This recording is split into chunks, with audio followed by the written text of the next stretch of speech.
Hey guys, it's me, Miss Points. Let's get started here. I've got a lot of questions, but I've made more time today because I know that since I'm not doing the Discord hangouts anymore, I can really sort of go all in with the AMA streams and make it a whole evening if necessary. So let us begin. I'm mostly recovered from my cold, so my voice is coming back, but I had a cold last week. Then before that, I was recovering from these hair grafts, so I haven't been like well since the beginning of the month. But I pushed it. I've been on Dayquil constantly. I pushed through it and I recorded the video, so I'm editing now. Should be up by Thursday, Friday. So, beginning, Crystal Gaton. What do I? I always have to read every name in English and French. I don't know what's wrong with me. Hi Natalie, I just wanted to know what the aesthetic means for non-binary people who don't have an established cultural role to fill, such as womanhood. Yeah, so that's obviously one of the big questions from that last video. And it's not really a question that I can answer because I'm not non-binary. So the video I'm working on returns to a lot of the questions from the aesthetic. Only with a more like, here's my opinion take on it instead of, the dialogue format. And I do think that I can't really tell non-binary people what it means to what does it mean to live a non-binary life. I think that's something that's going to vary from individual to individual, from culture to culture. And I think that, like I said, it's not really a question I can answer. Like in a lot of ways, like I'm not really any more insightful about non-binary people than a cis person is. I think, and it's funny because I used to identify as non-binary, but I don't think that gives me much insight, to be honest, because I think that my non-binary stage was a stage. It's like gay people who are bisexual for like 6 months before figuring out they're gay. That doesn't mean that no one's bisexual, right? And it doesn't mean that no one's non-binary, but like I sort of don't really understand what it is to be non-binary. So one way I put it in this video I'm working on, I think I say like, perhaps non-binary people are trying to create the society that includes them. That's one way that I can make sense of it, right? It's like, okay, our current society has 2 genders. If you identify as non-binary and you want to live that social role, then you kind of have to create the social role that you can fill. But again, my opinion's not worth much, I don't think.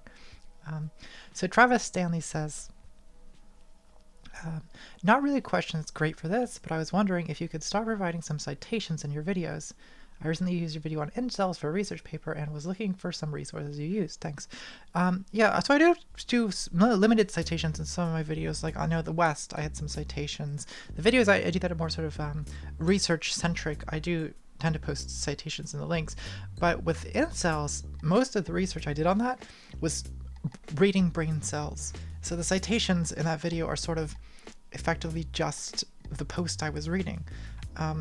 Because I guess I did read as background information, like most of the articles journalists have written about the topic of incels, but I kind of had my own take and didn't really cite anyone else's work directly on it.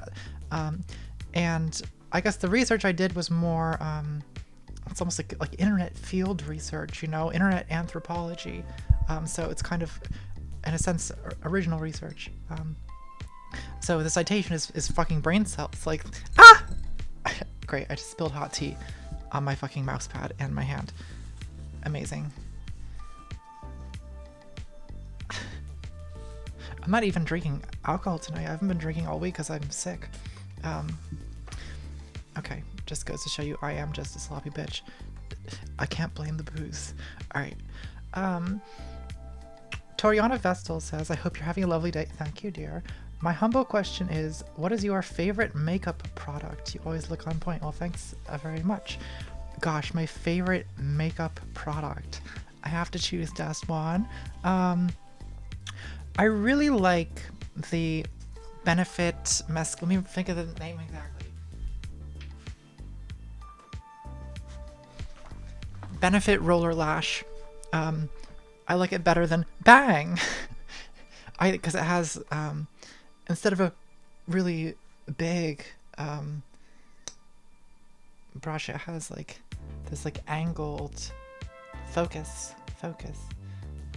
I'll do the beauty vlogger thing. It has this like angled tip that's, I don't know, I like it a lot. So I hope you like it. Jan says, hi mom, do you like Bjork? Her elaborate costumes as well as her music are things I think you would like. Anyway, love you and your content. I hope you're my role model. Thank you, dear. Yeah, I like Bjork. I used to listen to her music a lot in high school. It's been a long time since I've listened to it, but yeah, I love the looks, love the tunes. She's great. Ree Carter says, as a fan of drag, how do you feel about trans community's criticisms of drag? It seems like one of the more polarizing things in the community and one of the more mundane things trans folks will throw punches over. Yeah. I kind of don't, well, I don't fully get why so many trans people are just like hostile to drag, like, period. Like, I think that the frustration with RuPaul, for instance, is entirely warranted, and a lot of that frustration comes from trans drag performers. But I think that the sort of generalized, like, fuck drag attitude, that to me, I think comes in part, I think it's like comes from ignorance of the breadth of what drag is and what that community is, because a lot of the criticism I see, you know, from of drag on Twitter and so on, like, it sort of is criticism of it as if it's just a community of cis men who, you know, perform as women, and like that's the idea that you get from watching Drag Race, for example, and RuPaul kind of enforces that. But there's a kind of more marginal drag community that's not on Drag Race for the most part, that is trans, is non-binary. I mean, a lot of the most, there's a section in my next video where I talk about this. A lot of the, you know, even the most famous queens from Drag Race identify as non-binary. So I don't know. I like drag a lot. My next video is a lot of it's about drag, so we'll go into more detail on that, and then you can ask me a more detailed question once that's out. Okay, Christina Brian.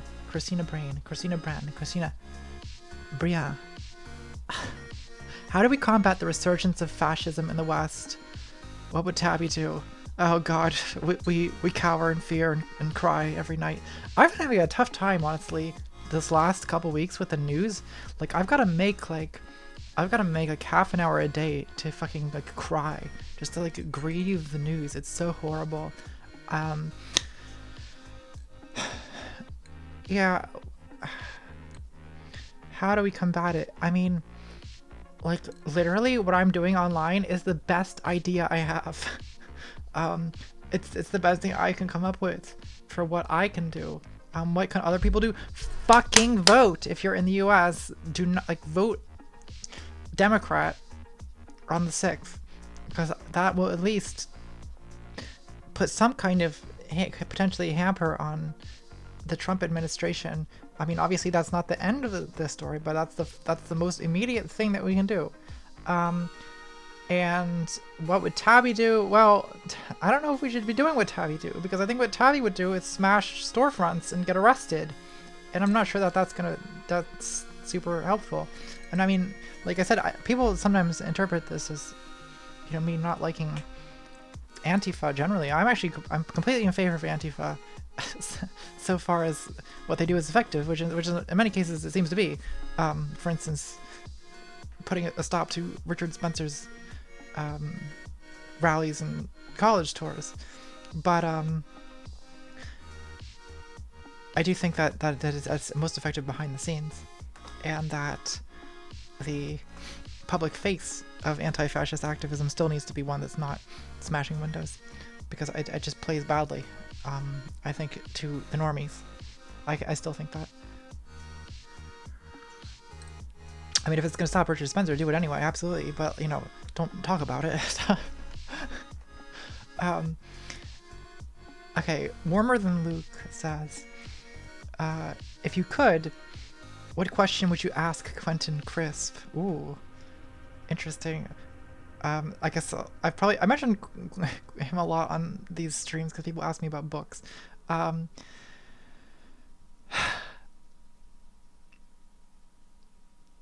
Oh, I would probably ask. I would probably not ask him a question about style, about politics. Rather, I would ask him about a question about style. I, gosh, I don't have like a thing that I ask him. Maybe I'd ask him like.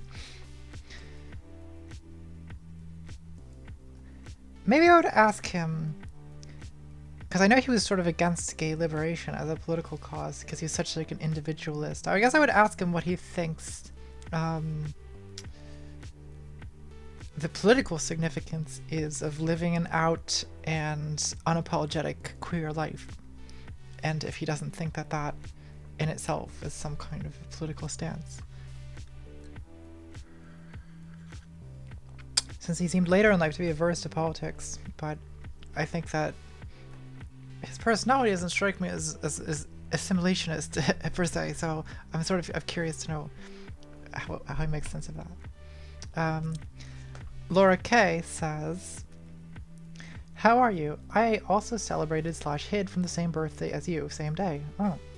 Did you get to celebrate how you wanted to? Yes, I did. I spent my 30th birthday with a couple close old friends. Not old because they're old, but old because I've been friends with them for a long time. And they are also older than me, so they could be like, shut up, you baby, it's fine. But yeah, it was a nice, relaxing, calm birthday. And then I woke up on my 30th birthday to the news that, you know, Trump had removed, you know, there was a memo that transgender was not going to be protected anymore from discrimination, and like gender was going to be, you know, legally defined as your birth sex, which it just politically kind of like was a shock to me. And got, I mean, we knew this was coming, right? But still, seeing it happen, like, has been energizing. Let's say I felt I've had everything I do, every bit of work I do on this channel in the last few weeks. I've had this sense, this very strong and urgent sense of doing it in part as a, you know, part of an effort to fight for my political right to exist. It's very energizing to feel such urgency.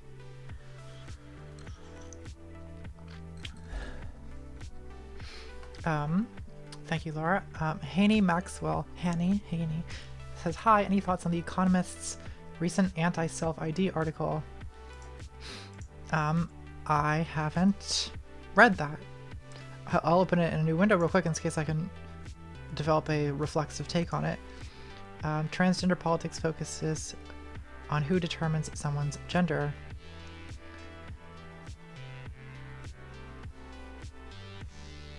I don't have time to read this right now. I'm sort of not familiar with the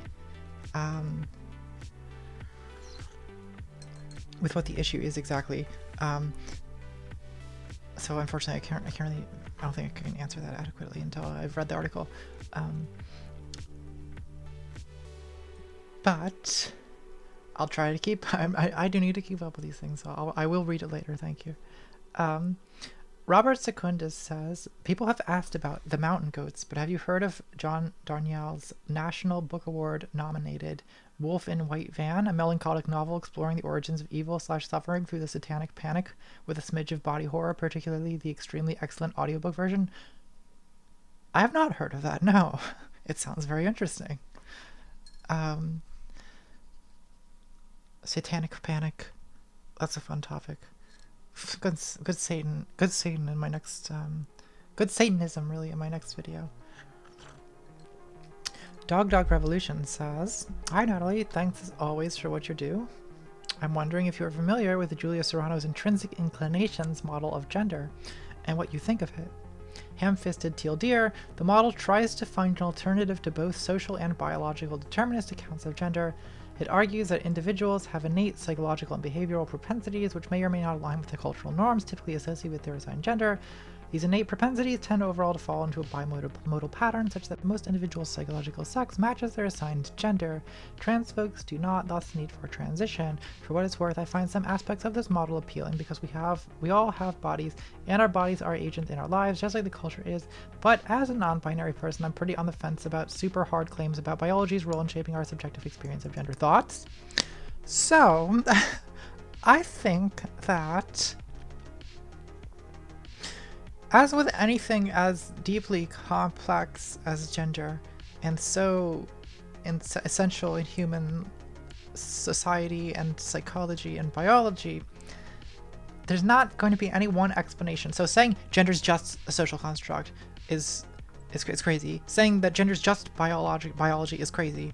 Saying that it's just psychology is crazy. It's all three. Any model of gender that doesn't include all three is obviously wrong. So really, the question is, you know, we need to understand, whenever we're talking about gender, we need to understand what about gender are we talking about. So my next video, it's all I talk about. And my next I'm thinking about it a lot because it's all I've been working on for like 2 weeks. And then I'm gonna go work on it some more after the stream. So if you're talking about pronouns, for example, then gender it makes sense to talk about gender as if it's entirely social, because pronouns don't have to do with biology, as I shall argue in this next video. But, you know, if you're talking about, you know, how human societies handle gender as you know, in terms of like work, you know, gendered divisions of labor or reproductive labor, then biology matters a great deal. Or if you're talking about, you know, I don't know, psychologists studying gender differences in like mental illness or something, and all three of them probably matter, right? Psychology, society, and biology are all probably potentially relevant to that. I do think that, you know, I do tend to explain my own transness in a very like sort of social constructionist model, right? I'm trying to fulfill this role of being a woman, I say, or like I'm trying to like signal to people, like put out these like signals that I'm, you know, a woman. But I do think that there's probably a reason why I'm transgender in the first place. It's probably not just a matter of like social experience, and I do think that probably that there is some kind of biological propensity. You know, I don't know what that is exactly, but I wouldn't be surprised at all to find out it was there. No. Wow, what a rambling non-answer. Well, it's like asking what is gender, so I think that's the only kind of answer there's gonna be. Justin Hillsmith says, what are your favorite fiction and non-fiction book recommendations? I'll absolutely read them before the next AMA and think of a better question. What have I been reading? Not much. Oh, no, I read this month. Guys, I read a book. I read Transgender History by Susan Stryker. Is that what it's called? Is that the author? Am I crazy? Let me remind myself what this book is called. Transgender History by Susan Stryker. Yep, that's correct. It's a good book. And I've been reading another book, which is it's a bad book by a bad person, but I'm fascinated by it anyway. It's Sexual Persona by Camille Paglia, and I intensely dislike Camille Paglia, but she's one of these people I sort of enjoy disliking because I agree with everything she's saying. I disagree rather with everything she's saying, but I'm also fascinated. And the Sexual Persona is a book about art history. And it's a book about like these like archetypal sexual types that appear throughout art history. And Camille, I don't know, I find her just a fascinating writer, even if she's like basically an anti-feminist, and she's kind of a shitlord, edgelord. But I do think that she's just the kind of, she holds my attention, and that's worth something, isn't it?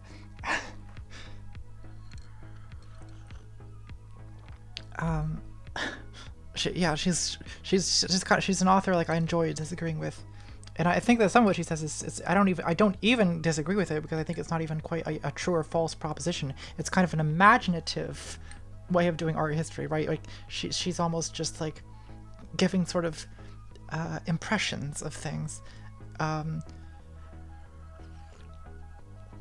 She accuses Baudelaire of being a transsexual. Sorry, I looked over the chat. That's pretty funny. Yeah, she's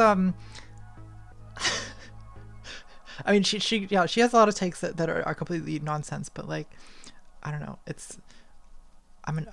I enjoy it. I enjoy it anyway.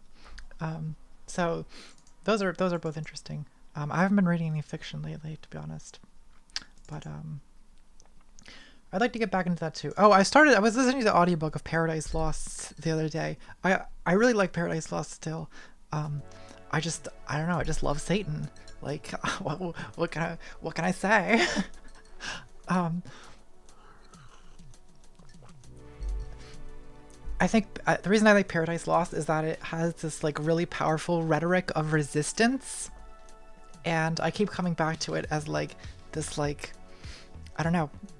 I just like the sound of the words, and they make me feel courageous or something, in the face of horrible authority.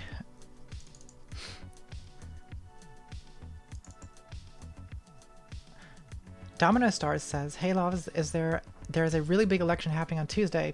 What would you say to us, your loyal patrons, to convince us all to volunteer for Get Out the Vote campaigns to ensure that we have some sort of check on the power of our president?"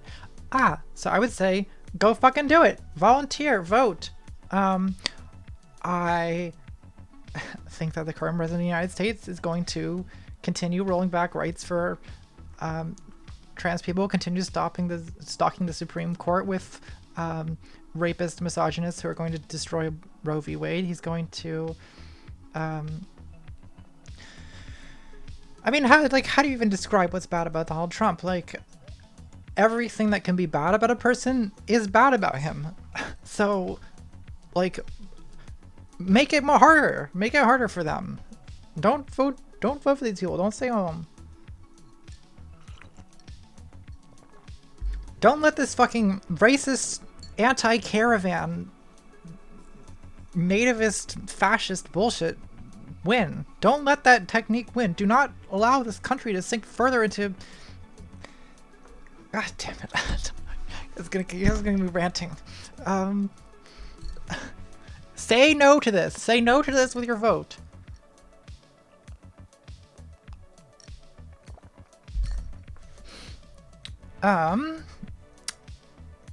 Camerling Stewart says, "Hi Natalie. In your incel video you talk about how incels obsess over the shape of their skulls, and so I wonder if their movement targets men who have body dysmorphic disorder. In another AMA stream you talked about how changing some aspects of your appearance lessens the dysphoria you feel, but you also mentioned that you're not sure at what point you will feel change from gender dysphoria to just plain old woman dysphoria. I'm a cis woman who's diagnosed with BDD, so I think about this sort of thing a lot. I wonder if you'll do any videos on this topic specifically, or if you have any other thoughts off the top of your head about body image and dysphoria or dysmorphia. Like, do you find that making a change in your appearance leads to a permanent decrease in dysphoria, or do your standards change over time? The correct treatment for BDD is supposed to be cognitive behavioral therapy, because there's an assumption that no amount of plastic surgery or whatever will fix something in the mind of someone with BDD, but I got my eyebrows microbladed last year. They were something that bothered me a lot more than is healthy, and I haven't thought about them since. It was like that aspect of dysmorphia just went away. Anyway, I wonder whether BDD and gender dysphoria have some similarities, though it's probably pretty complicated. Sorry this question's so long, love your videos." So, what I think is, in my case, a lot of the things that I've done so far to change my body, I have notably improved my feelings about my body since having them. And what have I done so far? What are we at? 14 months of hormone therapy. A lot of laser hair removal in various places, and my body is pretty smooth and hairless at this point. And do I love it? I do. I like it a lot. It really has improved the way I feel about myself. And I really like having titties. That's that's an improvement. I had these hair grafts. We'll see in a few months when that starts growing in how I feel about that. And then I'm gonna have FFS, and then I'm gonna have probably SRS, and then who knows, maybe I'll get bigger boobs. And so yeah, there is a point, right, where this does need to stop, because I think that this can be kind of habit forming, right, these procedures, and I am on my guard about potentially getting to a point where I'm continuing to have procedures just to continue to have procedures, and there's not really much of a payoff. I don't think I've reached that point yet. I think there's still a big payoff for me continuing to have this stuff done. So yeah, I'm gonna continue having all the surgery until until I'm perfect. No, because you're never perfect, right? So that can't be the standard. But I think that even the agony of the laser hair removal has been worth it, and I'm probably gonna do some electrolysis in my face too, just to get, because I'm blonde, so I have these fucking resilient blonde hairs on my face that don't the laser doesn't get those, so I've gotta go with electrolysis, which is gonna be misery, but I think it'll be worth it. It's gonna be great to just never have to shave my fucking face, because like, as far as I'm concerned, when I'm shaving my face, I'm a man in that moment. Like, that's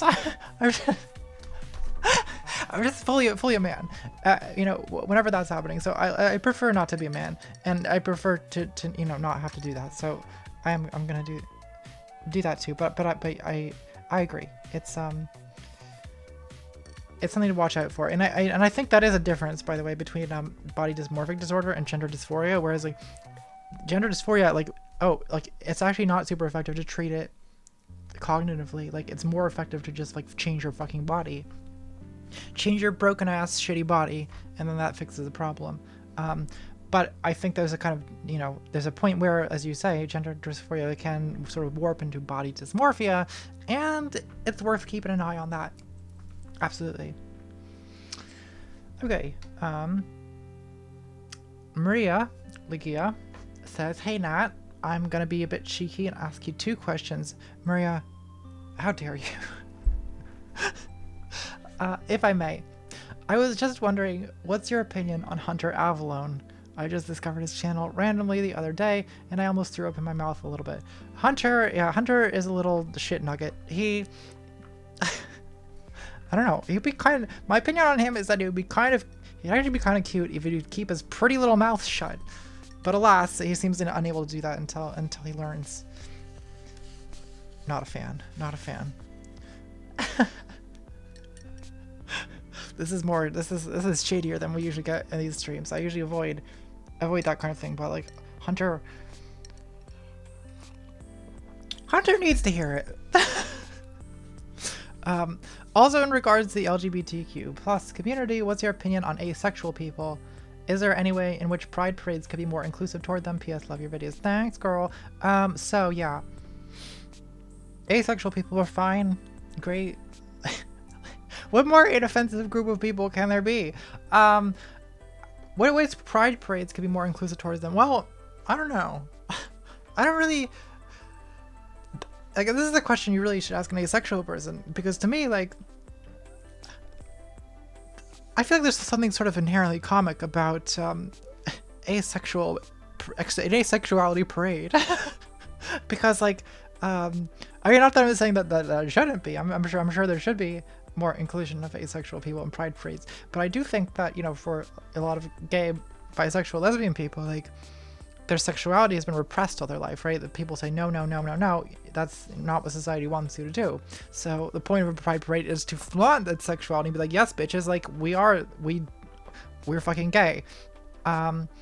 Whereas being asexual, it's like you're sort of like a little bit of cross purposes here with those other groups, because asexual people have had sexuality itself shoved down their throats, and they don't want it, right? They don't want to participate in the human sexual dance. So, I don't know. Let's let the asexuals figure this out, and I'll support whatever they decide. Thanks for the questions. Okay, Compass Rose. I have a trans friend in Brazil who's very scared. It has long been her dream to move to either the US or Canada, especially now. I've been trying to find organizations that might be able to help her immigrate, particularly if they speak Brazilian Portuguese. I wasn't sure if your work had brought you into contact with any group that might be able to help her. Oh god! Yeah, I have a lot of trans viewers in Brazil, or a lot of viewers in Brazil, period. I think like 1 in 50 of my viewers is Brazilian. And it's been really hard hearing from them in the last couple days because they're fucking terrified. And I wish I had something more to say. But I don't know what to do. Like, I wish I could say come to the US, but like my country is in the midst of this fucking racist tantrum itself, and like they're taking our rights away too. So I don't know what to do. I wish someone would help us. I wish I had something more to say, but I don't know. I feel for your friend. I'm thinking about everyone in Brazil right now. I wish I could do anything more. If I can do anything more, please tell me.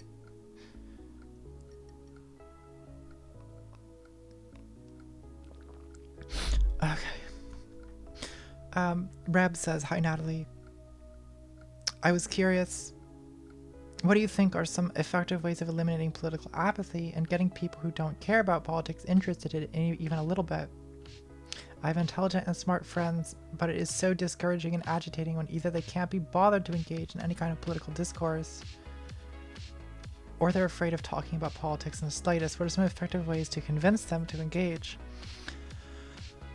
I don't know, because I don't really do this. Like, I don't do that much like evangelism to my friends and family. I sort of limit myself to producing these like resources for people to use online. And I think one thing that could help is like showing what the stakes are, like showing that like, no, this isn't just hypothetical. Like, here are things that are, here are rights that are being rolled back for trans people now. Here's the Supreme Court being stocked with like misogynists right now. Here is like how racist rhetoric is affecting people of color now. Like showing what the consequences are, or showing like one thing to snap people's attention open is like pointing to Trump's like alliances, like his initial apologetics for Saudi Arabia, with journalists being fucking dismembered in the embassy and the whole thing lied about, and like people claim to give a shit about free speech. Well, like, now is the time to speak up, motherfuckers, because like this is not campus like SJWs. This is journalists being butchered. This is the fucking president-elect of Brazil saying that he's going to exile or imprison all political opposition. Like, now is the time to speak up if you give a shit about freedom of speech, people. Like, but they don't. They don't care. They only... Oh, God.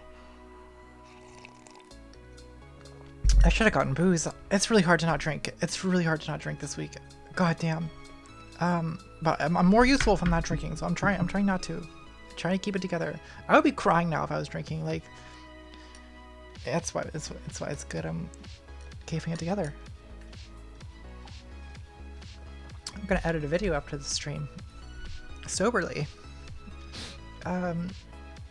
Ezra Kronfeld says, hey Natalie, my question is, how do you feel about navigating self-care as we all trudge through this peculiar and nightmarishly overwhelming wave of mainstream fascism and nativism infecting so much of our zeitgeist and global politics, without just straight up avoiding the situation? Do you find yourself having to take significant emotional, mental, social precautions to maintain personal sanity and balance with analytical awareness? Yeah. You absolutely have to take time. Make time to not think about it.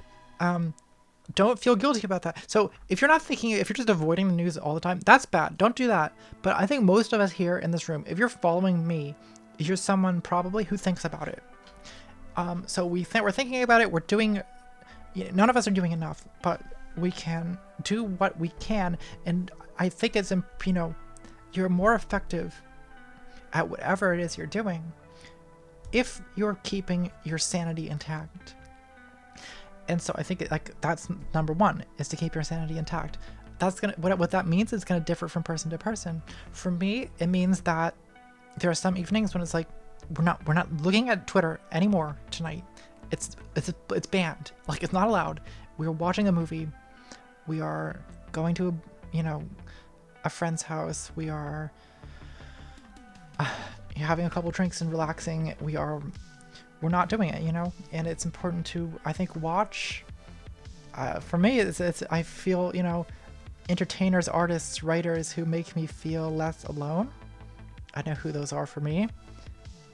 Keep coming back to them because it helps to feel, even like abstractly, some sense of like solidarity with other minds, especially other minds that have been through bigotry and hell, war, and so on. Like, remember that this is kind of like a human problem that's always been there, and that other people throughout history have been incredibly strong and dealing with it. So it's possible, it can be done, and we'll do it too.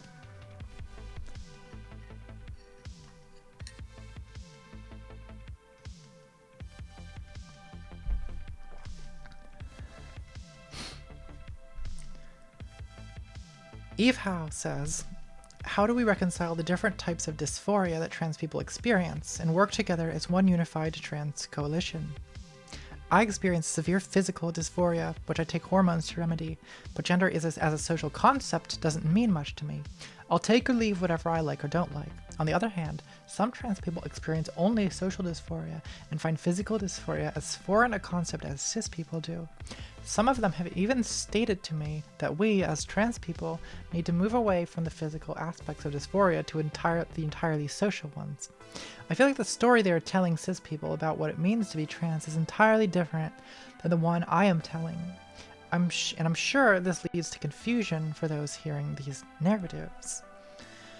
Yes, so I am fascinated by the diversity of trans people and the different ways of thinking about being trans and the different ways of experiencing dysphoria or euphoria or whatever trans experience that we're talking about, because I've met people like you who say, like, they don't even think about the gender. This to them is like, it's literally about their body. They're born in the wrong body and they want to fix the body, and that's it. I think I tend to be more on the social dysphoria side, but I think that a lot of my physical dysphoria it's like a sort of secondary to the social dysphoria, right? Like, let's put it this way, like, let's get personal, why not?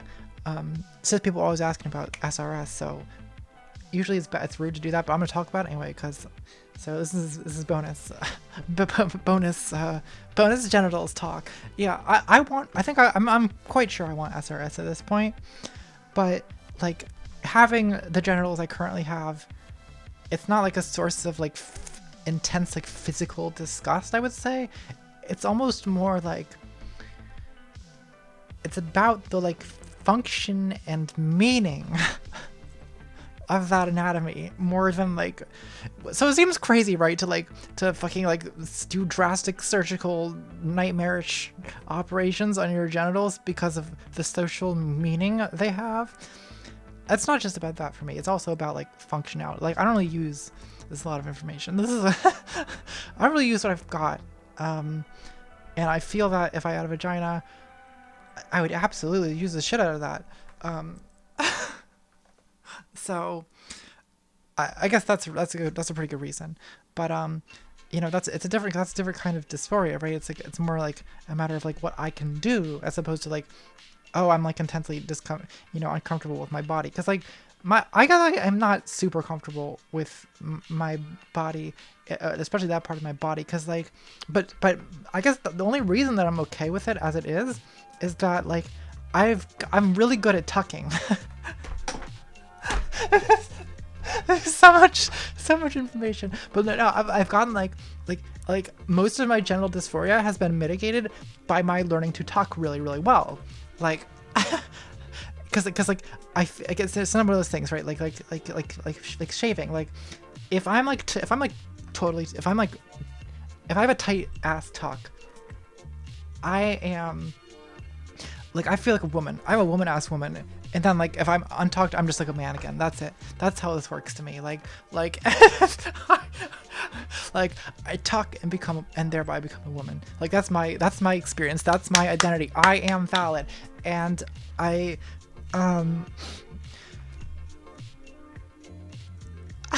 but I want the perma tuck, you know. I do want the perma tuck. But in the meantime, I'm pretty satisfied with like with the method I have. Like I can get through that fucking TSA scanner undetected. Like that fucking scanner sees a vagina.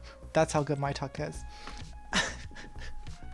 So that didn't answer your question, but it was words that I said.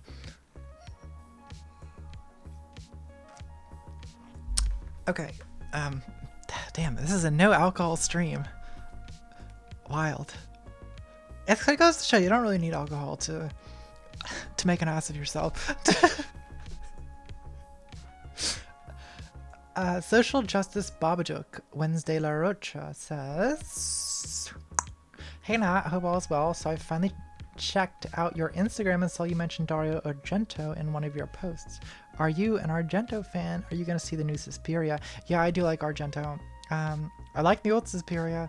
I like it visually. I guess his movies are kind of silly, but they're spectacular visually. That's the obvious area of influence. And I don't, isn't Jamie Clayton in the new Suspiria? That's a reason to see it in itself. So I should probably see it. Yes. Also, happy birthday. Oh, thank you, darling. Thank you. Love you too. Sonic 232 says, "Hey Natalie, wondering what your thoughts are on / if you've watched Innuendo Studios series, The Alt-Right Playbook, where he discusses the various bad faith argument techniques made by, but not exclusively by, white supremacists, and to smuggle their talking points into the discourse, and Why Are You So Angry, where he discusses Gamergate and how the movement was successfully propped up by the same group taking advantage of gamer as social identity, basically feeling attacked by the suggestion that some pieces of media might reflect some inherent bias that should be examined to get people attacking prominent figures of various progressive social movements. If you've already seen them, if you've already seen them, do you have anything you'd like to add or suggest as a way around these behaviors?" So yeah, I love Ian Insidious are great. He's a great video essayist. I've met him in person. He's a nice guy. So yes, ringing endorsement from me. Do I have anything I'd like to add or suggest as a way around these behaviors?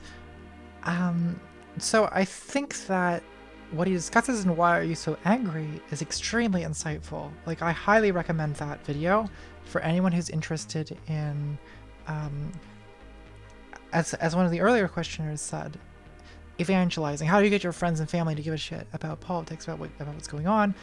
I think that series, Why Are You So Angry, is incredibly valuable because it discusses what I think is one of the biggest, if not the biggest, obstacle in terms of getting people to give a shit about social issues, progressive social issues, and that is the defensiveness reaction that people have when you start talking about, transphobia or homophobia or misogyny or, racism, blah, blah, blah, any of these issues. Like, people hear you talk about this and they feel, I'm being attacked. Why are you attacking me? Like, that's maybe most people's first reaction. It's many people's only reaction. And I mean, I think about this a lot when I'm writing my videos. Am I coming across as if I'm very preachy or lecturing? I mean, often no. Like, I think that, part of what the problem and part of what Ian discusses in those videos is that even if you're not being preachy in the slightest, it will still come across that way. So he gives this magnificent example of vegetarianism. A lot of people have this sense of hostility toward vegetarians. Well, there's this kind of stereotype of, particularly like the preachy vegan, right? Which a type no one likes. But like, you don't even need to be preachy in order for people to perceive you that way. Because if you go to a party where people are eating meat, for example, and someone offers you meat and you say, no, I don't eat meat, their reaction is, well, why don't you eat meat? Do you think that it's bad to eat meat? Do you think I'm bad? Where literally, like, your preference is itself read as a judgment of the other person. So, I mean, I think when, if that's enough to set off that reaction, merely having a different preference from someone, then saying, like, something you're doing is bigoted will definitely set it off. So, I mean, I don't know how to deal with this. I mean, I think this is an endless problem for all of us, but it's something I think about rhetorically all the time. One thing I'm doing in my next video is I'm talking about pronouns in this video and about using people's preferred pronouns. And I know cis people, like, they go fucking ballistic about feeling like anyone is telling them what pronouns they have to use. So one thing, the way I frame it is like, look, I'm not going to tell you what to do. You can choose, you can use your free speech, you can use your free will to choose to do whatever, but I'm going to tell you what I do and the reasoning behind it. And here's me as if I'm defending my choice to call people by their preferred pronouns, and not telling anyone else to do anything else. But I'm hoping that that kind of framing where I'm just saying, well, here's why I call people by their preferred pronouns, I'm hoping that people listen to that, and then if they see anything compelling in my reasoning, they will feel like they've had the idea themselves. Right? Because that's what people, that's the most effective persuasion works that way. Because no one likes feeling persuaded, right? No one likes to feel that someone else knew better than me and told me what to think. No one does that. No one likes that. The way you persuade people is to somehow very sneakily get inside their head and make them think this was my idea.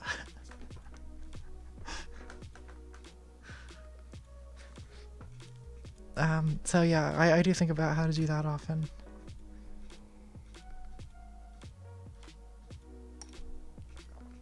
Okay. Alice says, hi Contra. Hope your recovery is going well and you're getting lots of love and support from friends. I was wondering how you feel about the gatekeeping system. When I transitioned 12 years ago, it felt so important and so oppressive that I went all the way to Thailand for bottom surgery to avoid getting a diagnosis. How much authority and influence do you think the gatekeeping system has on trans folk coming out today? If you feel comfortable talking about it, what impact has it had on you figuring things out, starting hormones, and planning surgeries?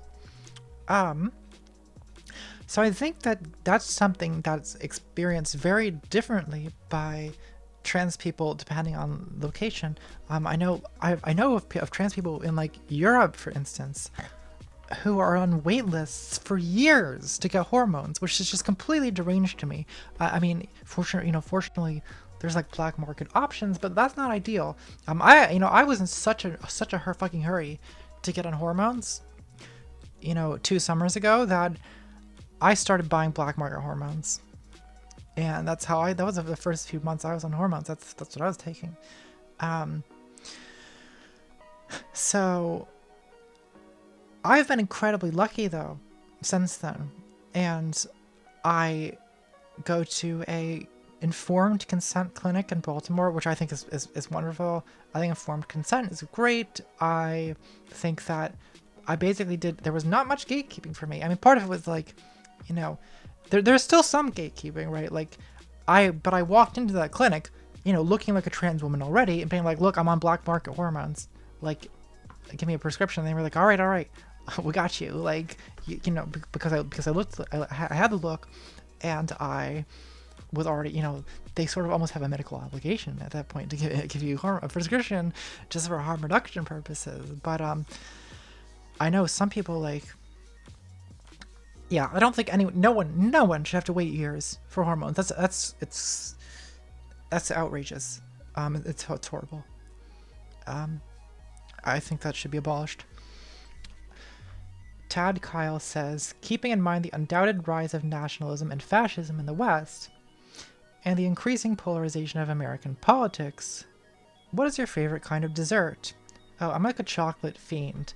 I had this cupcake the other day. It was like a chocolate raspberry cupcake. It was so fucking good. But yeah, so I guess it's usually chocolate things. I also like fruit, like fruity, chocolatey things. That's what I like. That's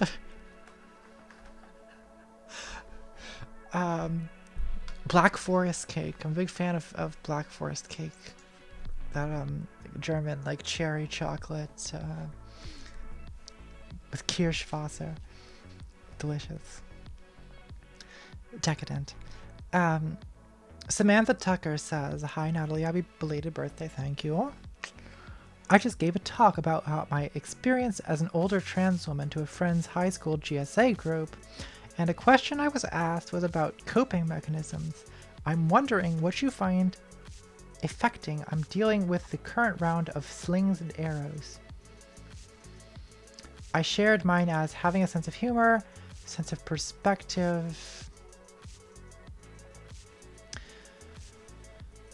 reframing, and 1 to 10 ranking of life's troubles. Thanks for being so awesome." Yeah, so for me, I mean, coping, like, asking people to cope. Like, a lot of times, like, we're not coping. Like, a lot of trans people are just, like, not doing well in the current situation. But, you know, I agree that the things you mentioned are good. Like, for me, obviously, having, like, a very, very dark sense of humor, in fact, has paid off well. I think for a lot of trans people, actually, my sense of humor is a little too spicy, but it gets me through the night. It really does. And, you know, but there's some situations that, you know, a sense of humor is just not going to get you through. Like, having all your rights taken away, like, there's only so far having a sense of humor about that will get you. But I agree that that's, you know, when it comes to, like, the more mundane indignities of life, that certainly gets me pretty far. Yeah, hell yeah.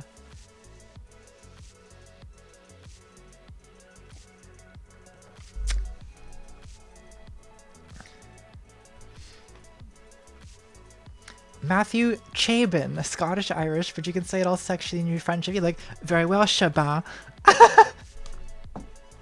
What's your opinion of the neo-romantic mythologists like Joseph Campbell, Carl Jung, Northrop Frye? Can they be saved from Jordan Peterson? Yes, Camille Paglia. We'll say it. No, I don't know. I don't know why it is that these people are like suddenly are beloved of shitlords, but I think, you know, again, it's sort of I like these thinkers in the way that I like Camille Paglia. Like, I don't necessarily think that I agree with them in the sense that they are producing propositions I think are true, but they're producing it. They are supplying us with a kind of conceptual framework for thinking about life. Like I find it archetypal thinking to be very, I don't know, just useful. It's like a useful cognitive tool. It's not necessarily like gonna tell you about things, you know, it's not necessarily scientific. It's not gonna tell you things that are true in a scientific sense, but I think it's like, I don't know, I think about gender in terms of archetypes all the time. That's why I kind of enjoy this like sexual personae book that by shitlord Camille Paglia. Like, I think that if you're thinking about like persona, I think about sexual persona all the time. Like, what is my sexual persona? Like, how am I presenting myself sexually in these videos? Because I think I do produce a really strong sexual persona, right? Like, there's like a very sexuality forward way I have of confronting, like, you know, Jordan Peterson, for example, right? Like, I'm presenting a kind of sexual face to the arguments, right? And I think my sense of comedy derives largely from taking these kind of priggish men and drawing out what is implicitly sexual about their persona, right? Like, I think that Jordan Peterson, like, the reason the daddy thing is funny is that he's a fucking daddy. Like, he just is, and like that dynamic is there. It's sort of there implicitly, but like if you sort of draw it out, you know, it's intensely funny to see that made explicit. To me, that's what makes me laugh. And that's why I put that stuff in my videos, because it's funny to me. These people are funny to me. Like Jordan Peterson's hilarious to me. The Golden One is hilarious. These men are hilarious to me. And I guess part of what I do with my sense of humor videos is like try to show other people what it is about them that I find funny.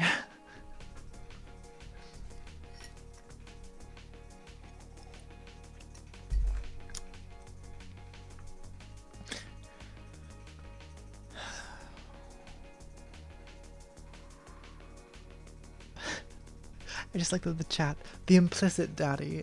Yes. Okay. Sarah Z says, "Hi Natalie, your videos play a lot with the distinction between serious discussions of social problems and humorous absurdity. It's a very delicate balance, and I'm curious if you have any sort of formula for achieving this balance. How do you decide when to present certain topics in a primarily funny, absurd way, and when to be direct with your audience?"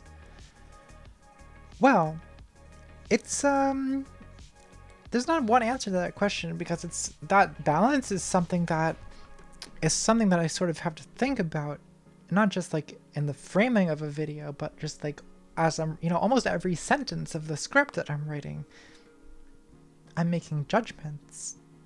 Excuse me. I'm making judgments about how I want to play this. How absurd do I want to be? Is this a moment for a joke? Is this a moment for seriousness? And that's something that I kind of have to use my discretion about constantly. Like it's a problem that's never solved, right? It's always a sort of ongoing task that I have. I do think that in the broader sense, in the broader perspective, it does govern a little bit my selection of video topics, because to me it's very important to make videos that I can be very goofy, in a sense, right? That I can afford to bring a kind of lightheartedness to. And so that does actually, I think, somewhat restrict the topics I'm willing to do. Like, I can't really do a video about the Holocaust, for example, because I think that my style, especially the like kind of, funny, absurd aspects of the style, doesn't really provide an appropriate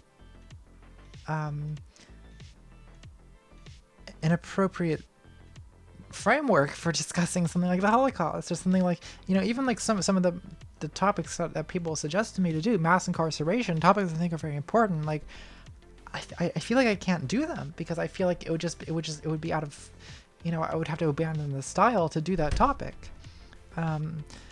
Now, one reason I increasingly am drawn to talking about trans issues, I mean, in addition to the fact that it personally affects me a great deal, but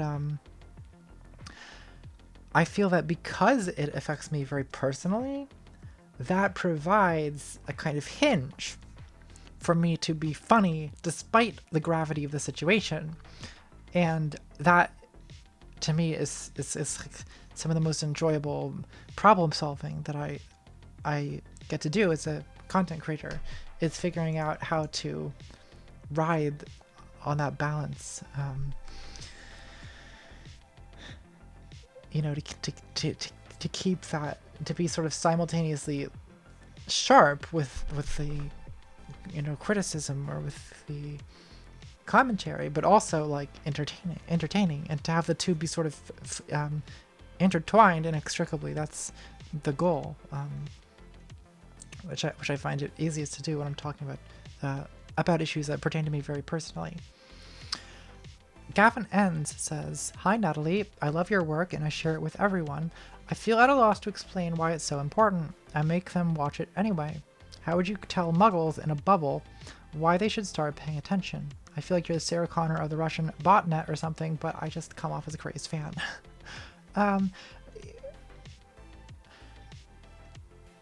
How would I tell muggles in a bubble why they should start paying attention? Well, I'm not going to tell people they have to watch my videos, because I think that you can tell them they have to watch my videos, but that's not for me to say.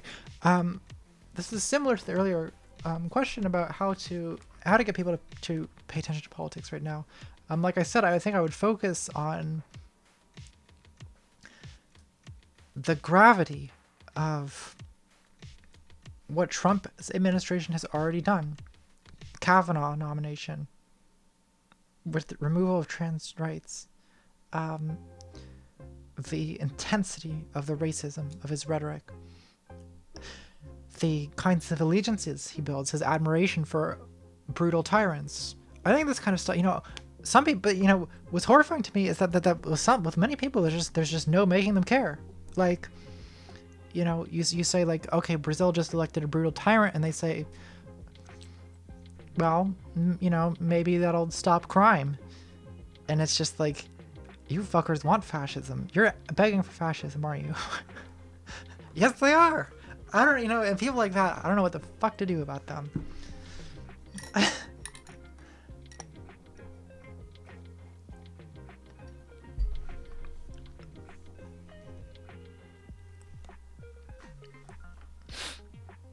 The goddamn Batman, great name,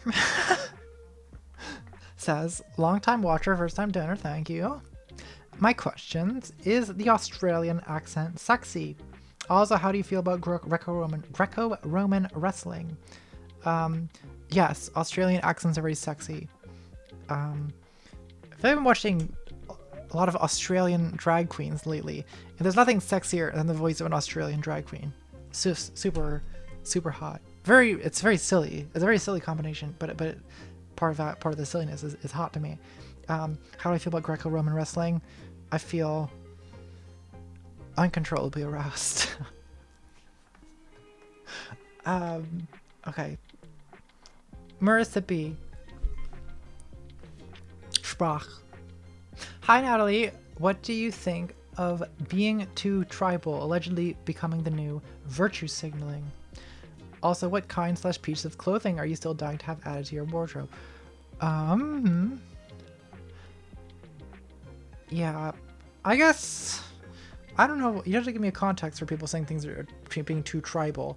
Like, I mean, I think that too tribal is a thing people say about, like, identity politics in general. Like, people, but again, a lot of times it's just a way of shutting down conversations about topics that need to be discussed. Like, trans people, it really kind of sucks for us because people, fundamentally, no one really gives a shit about us. There's not that many of us, and so most people feel that they don't really have to care.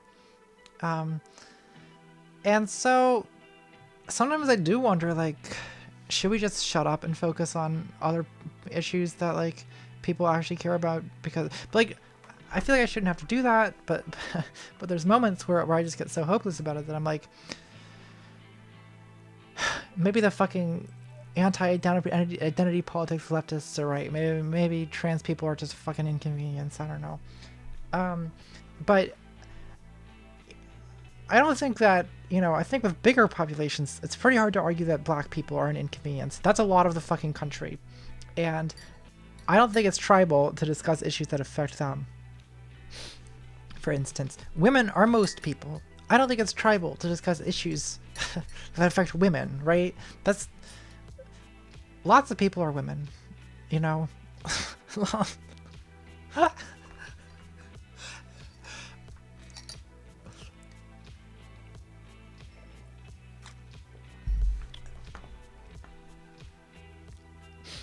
Like, they talk about,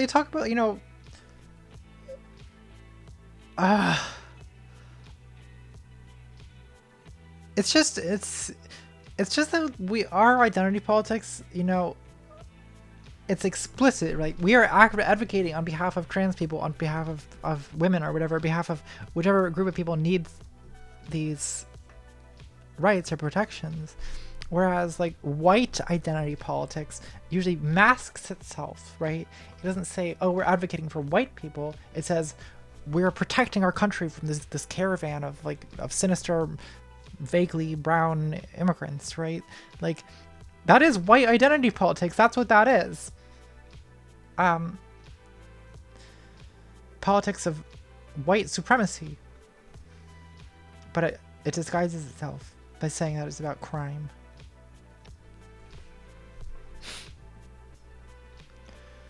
I don't know how to deal with that. I don't know. I'm so tired. It's so hard. Life is so hard. Life is pain.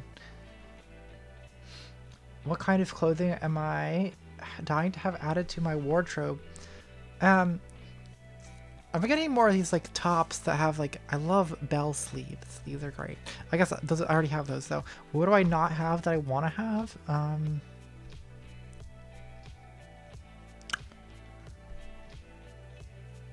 I feel like I need more maxi dresses, like casual ones that I can just, because like I have like some maxi dresses that I can wear to like formal shit, but I just like want like some more like big, like flowy, like hippie ass art teacher dresses, you know?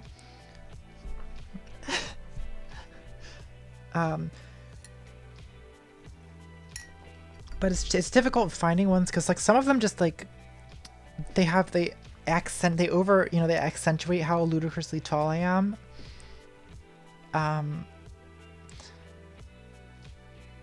So it's you know, it's a challenge to find like silhouettes that make me look like a normal sized person.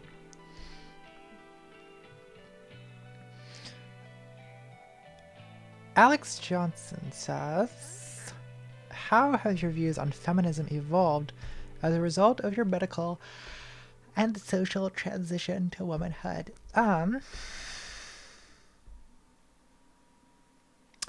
I don't know if my opinions are actually all that different. I think that a lot of I was pretty, you know, by the time I was transitioning, I'd already gotten to a pretty feminist point, I think. I think that a lot of these issues have acquired a higher degree of immediacy for me as they like pertain to my actual lived everyday life instead of just like an abstract thing, you know? But I think that, I don't know that my opinion is really that different.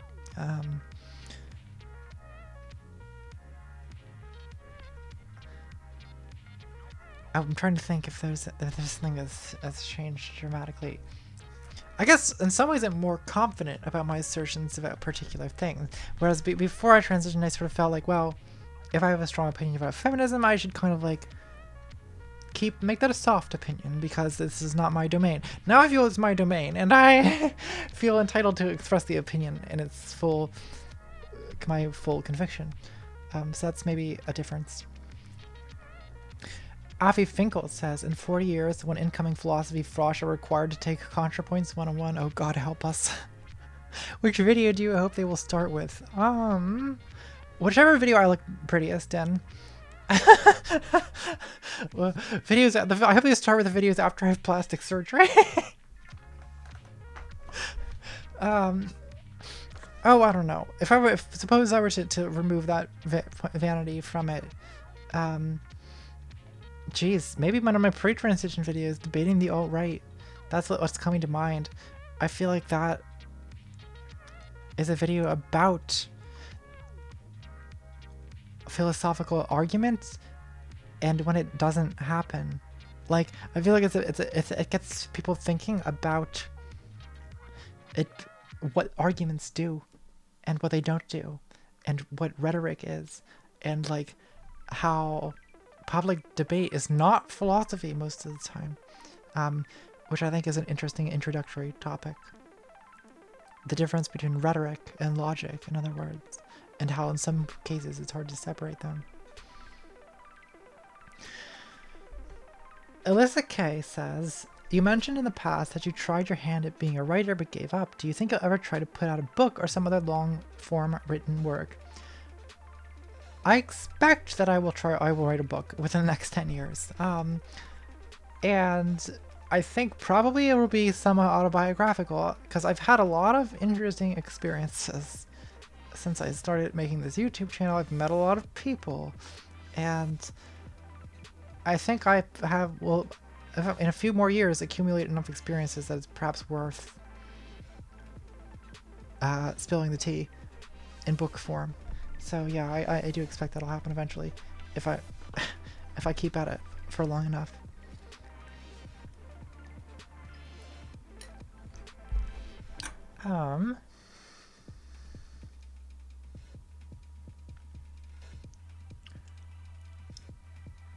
Dymphnomaniac says, in the interest of frivolity, what is your favorite flavor of bubble tea? Okay, jasmine or matcha. I like to keep it like, I like the green tea kind of flavor. It's like, that's my favorite. Hands down. Easy, easy. Ed Zarin says, greetings, Natalie. What do you think of Baltimore? In spite of all the horrible racism, I found it much more integrated than any other place I've lived. I grew up in Hamden and now live on the West Coast. Have you met John Waters? Never met him. I have walked past him on the street. I did not interrupt him, and I let him go about his day because I know what it's like. And he lives in this city. But yeah, I like Baltimore. It's weird. It's cheap.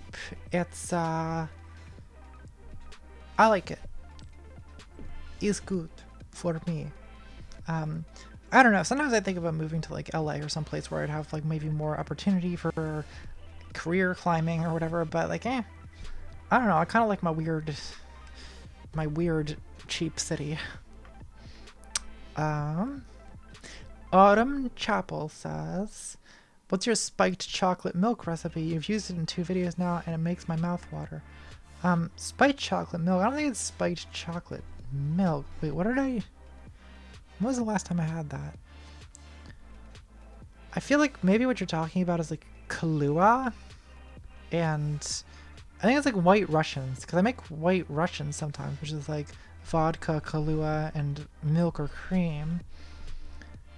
I'm not sure. I don't know what you're talking about. Spiked chocolate milk. I feel like they call it, like, I think, or espresso martinis. I don't know. Just mix a bunch of vodka, Bailey's Irish cream, Kahlua in a glass, and just drink that shit. There, that's the recipe I just made up. So, you're welcome.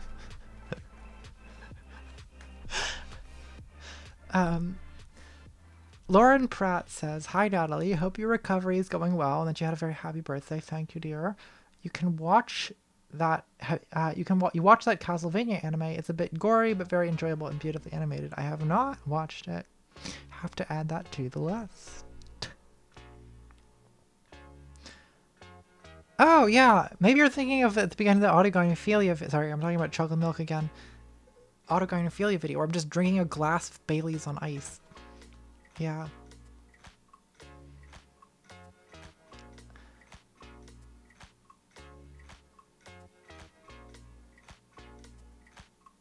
Oh my god, this fucking song. We need to skip this because it's too distracting.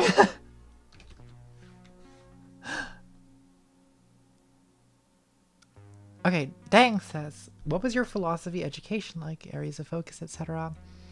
You don't really talk much about it aside from saying that you hated it, that you like Wittgenstein, and name-dropping some leftist philosophers in your videos.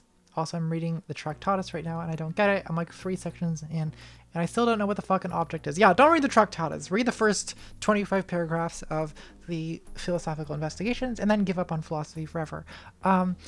So, my philosophy education, I guess when I was an undergraduate, I studied fucking everything. Like, that's what's fun about being an undergraduate philosophy major, right? Is that you get to read the Plato, the Aristotle, then you read all the medieval shit and the early modernists, and you read Kant and Hegel and Marx and the analytic philosophy of the 21st century and existentialism and post-structuralism. Like, you get to, if you want to, you can read it all.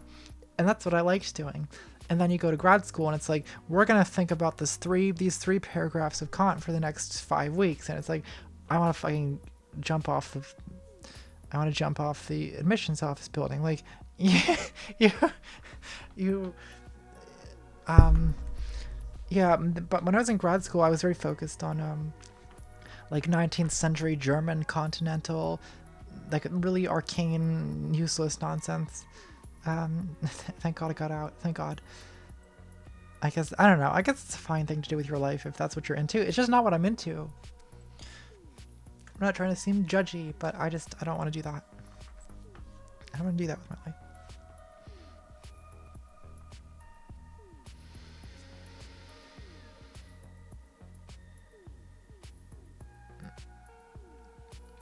TJ Michael says, sorry, these like weird pauses. I'm like trying to find where I am in the questions.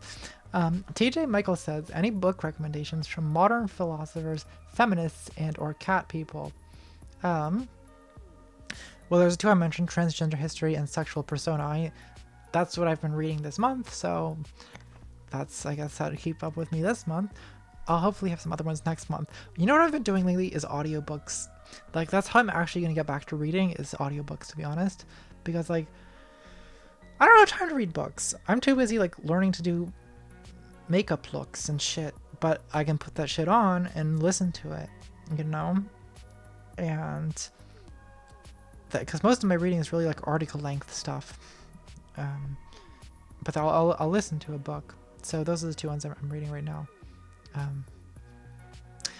Johannes Havim Alsvik. That's not correct pronunciation, I'm sorry. Hi, love your show. I wonder where you get the inspiration for all your characters. You just come up with them whenever a video demands it, or do you plan them way in advance? I'm especially curious about Tabby's cat design and where that came from. So, I would say characters are usually roughly based on people, usually multiple people. They're sort of conglomerations of multiple people I have known.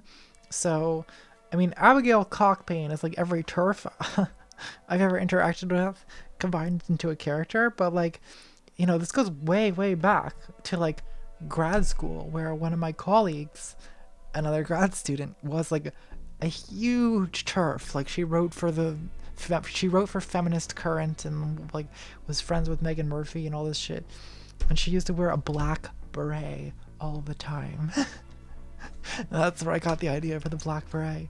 I guess Tabby was created by my sort of like, is an amalgamation of like leftist Twitter, basically. Like all the fucking cat girls. That's Twitter. That's like leftist trans girl Twitter is what that is. And then it just happened to work very well because like the black cat is also like an anarchist symbol, and it's it's just a combination of a lot of things I'd seen on leftist Twitter, and that's what Tabby was originally born out of.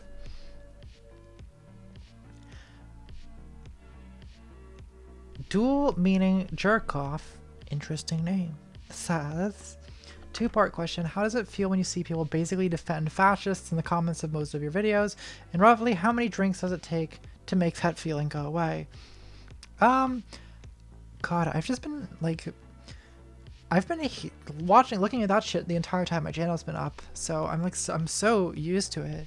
But I think if anything I have less patience for it now. Like I'm so sick of it that these days, like, I'll just block people. Like if people are just defending fascism, like, block. I don't give a fuck. I'm not, I don't have patience for this anymore.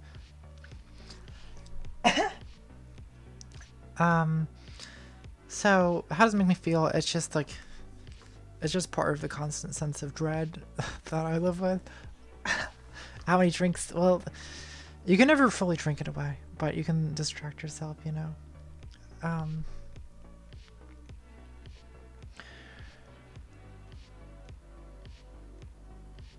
Peter Bond says, hey Nat, what are your thoughts on Carl Jung and his psychological typology? So I answered a somewhat similar question a little earlier.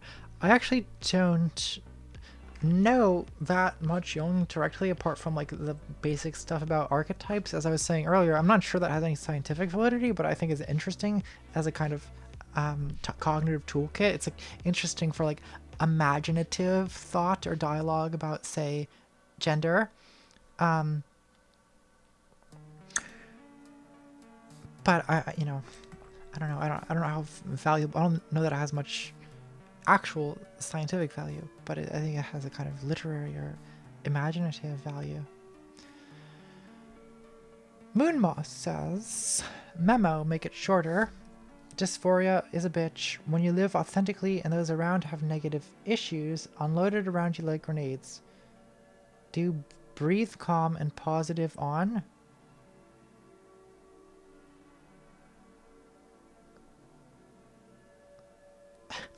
I don't understand the question.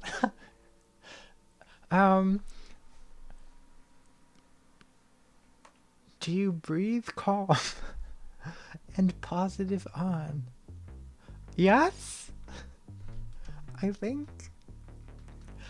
I'm sorry, I don't understand this. I don't understand the poetry of your question.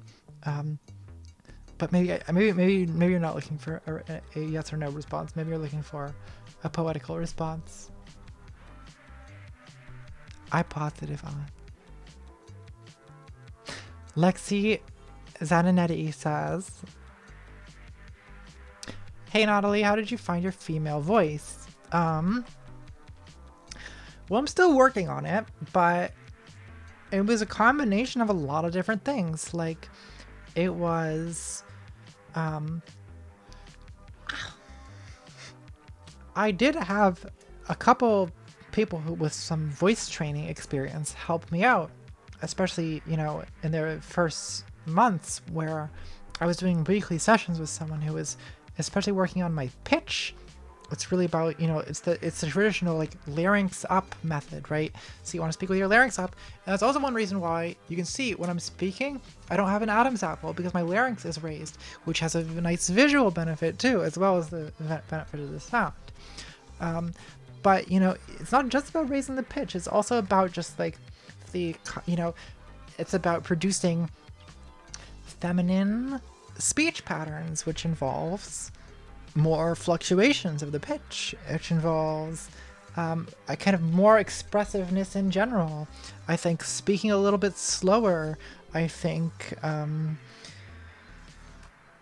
I think that, sorry, distracted. One thing that I do is like I listen to women whose voices I like, and then I repeat back everything they say and try to say it the way they said it.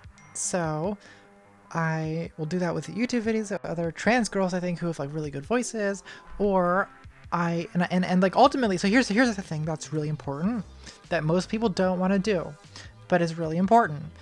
I've listened, you know, not because I edit my fucking videos, I listen to hours and hours and hours of myself speaking, and I hear what the problems are. Like, I can hear what needs to be fixed, and I hear what works, what doesn't work, and then I try to make adjustments based on that feedback. So it's not just while editing my videos. I'll listen to recordings of my own live streams and think about this, or I will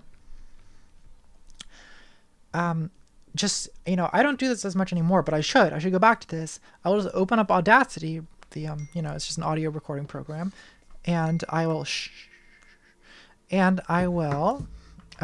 just practice speaking and then listen to myself back and see what sounds good, what sounds bad, what sounds like a woman, what sounds like a man, make adjustments accordingly, and then try speaking it back to the thing.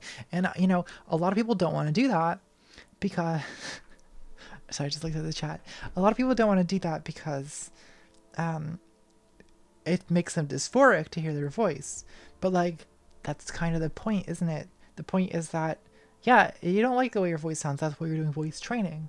And then you know, understand that like it's not going to get better overnight.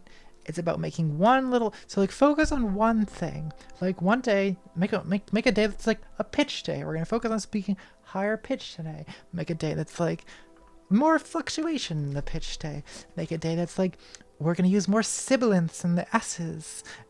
Make a day that's like longer vowels. Make a day that's like, I'm going to only speak with my hand on my throat, and I'm going to feel where my fucking larynx is, so that I'm always speaking with it raised.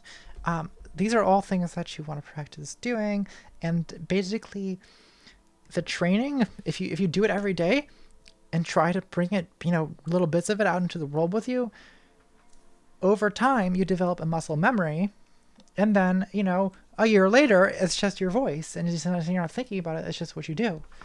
So that's basically what I've done. And it's something I've been a little neglectful of it lately. I'm listening to my voice in this video I'm editing, and I'm like, not so good, because for one thing, I had a cold recording this video, and for another thing, I haven't really been doing voice training, so my voice kind of sounds shitty. But you know, even at my worst now, like, it's still drastically different than it was a year ago. So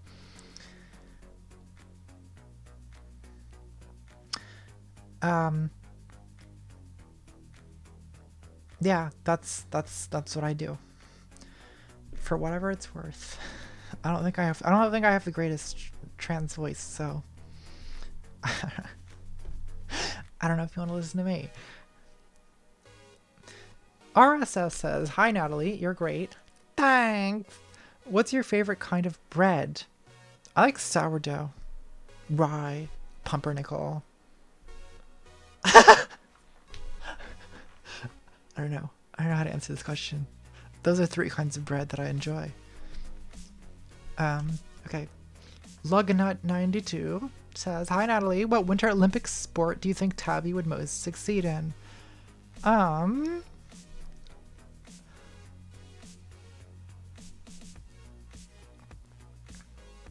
What are the Winter Olympic sports? Is hockey? No, it's not, is it? That's not an Olympic sport.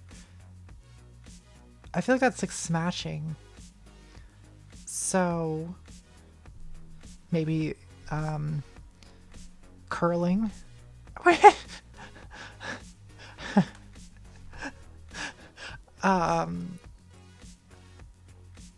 Some kind of skiing thing. Not ice dancing. Justine would be good at ice dancing.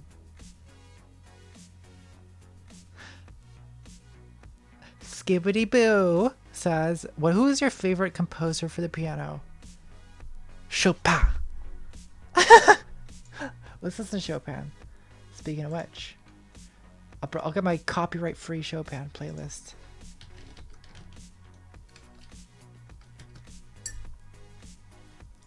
Yeah, I love Chopin. I should go back to playing piano. I haven't been playing piano lately because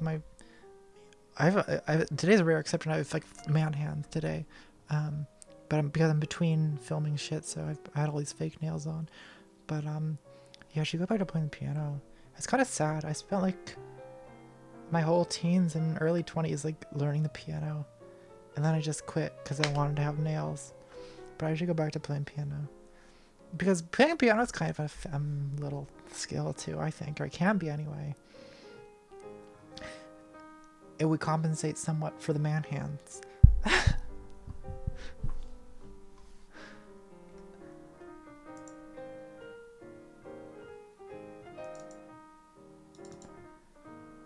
Bill Conrad says, hi Natalie, a lot of my friends want to abolish gender, but hear me out. What if we just abolish cis men? Oh, I wouldn't want to abolish cis men. Who's Dixon, I guess. I guess trans girl dicks. Wow, that's where I went. As again, I reiterate, an alcohol-free stream. I don't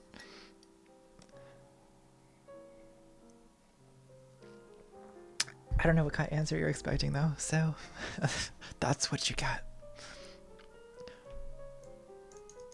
It's Chopin. It's the Chopin. Like I can't help it. It makes me passionate, and by passionate I mean slutty. I entertain myself. Okay, let's. Fiona says, if you had to describe what you do for a living to a group of 8-year-old children / a group of adults in their 70s, what would you say? To a group of 8-year-old children, I would say I'm a YouTuber, and they would all know what I'm talking about because all these fucking kids watch YouTube and it's scary. If I were describing it to an adult in their 70s, well, I mean, it depends like the situation, because like oftentimes I have to explain like what I do, because like taxi drivers or whatever, like, so like, what do you do? And I'm always like, YouTube. And they're like, what's your YouTube about? And I'm like, makeup. Because I don't want to explain that it's like sexually psychedelic, anti-fascist, transsexual ranting, you know? So if it was like 70-year-olds who like I have to like, they have to know who I am or for whatever reason and be honest, then I'm like, I make it's like, I say it's about like internet politics. I'm usually pretty vague about it. I don't know. Cloud Sifter says, hi Natalie, what's your Myers-Briggs type and what do you think of Myers-Briggs type in general? Okay, so I am INFP. I don't know that Myers-Briggs has any more significance than Jungian psychology or astrology for that matter, but I don't know, it's kind of fun.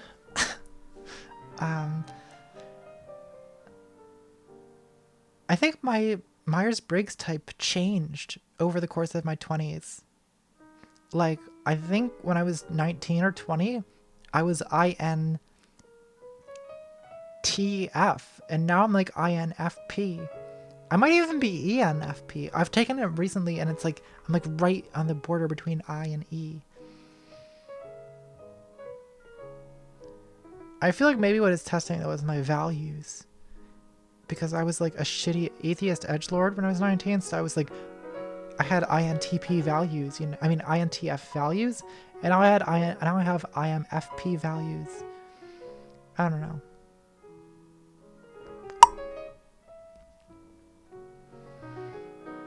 I don't know what I'm talking about. It's the Chopin. It's making me slutty. It's making me slutty. It's making me so fucking wet.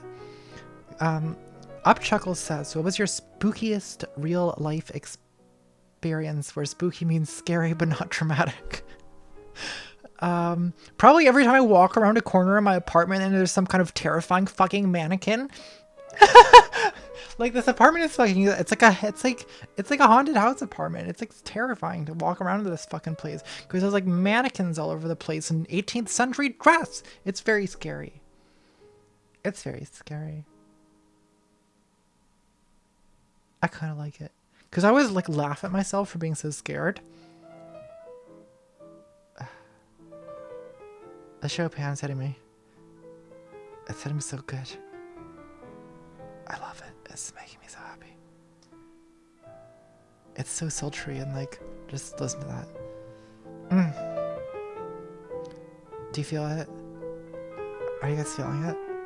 I'm feeling it so good. I'm feeling it so hard. I'm feeling it so deep. It's so good. It's so good. Okay, back to the stream, back to the stream. This is my job. I'm getting paid for this. Okay, Jim Van Wyck. Jim Van Wyck. It could be Van Wyck, Van Wyck. As an artist and filmmaker, where do you see yourself artistically going in the next year or so? Serving looks is probably the next major focus. Like, I have now an increased budget, and that is going to go all to costumes and makeup and set pieces and visual splendor, because that's what I'm passionate about. And that's kind of what I'm putting. You'll see in my next video. Like, I'm trying to look like never before, and you'll see what I mean when it's up. I've been working on that. Alexia Meso. Hi Natalie, greetings from the Canary Islands. I'm a new patron, so I don't really know if you've been asked this before. That's okay, we ask the same questions every month. But as an art student, I'm very curious. What do you consider art? I feel like you're developing an artistic style of your own in your videos, and I believe it's intentional. But I'd like to know for sure. Having a great evening, and please never forget, there's people out there who value your work. Oh, thank you. Thank you very much. I think that you should never call yourself an artist, because that's not for you to decide, my dears. Other people get to call you an artist, right? You don't call yourself an artist. I'm an entertainer. I am a commentator. Those are the most objective descriptions of what I do. Whether I'm making art is not for me to decide, my dears. And I think that I do stuff that's kind of arty, sure. Like I do focus on like visual aesthetic. I do focus on comedy. I do focus on trying to produce like the rhythm of the video and an experience that's not just informative but actively like enjoyable in an aesthetic way. So yeah, it's like a lot of the stuff that people who make art do. I'm kind of doing that kind of stuff. So yes, I think about style I spent a lot of time. Style is very difficult to develop because you want to develop I want to develop a unique style. And I think a lot about style. That's to me the passion. comes from in video making. Like, I would be dying of boredom if I was simply making videos that were like, you know, presenting information in a more neutral way. It's all about the style to me, and that is something I spend. You know, to me, originality is just like a combination.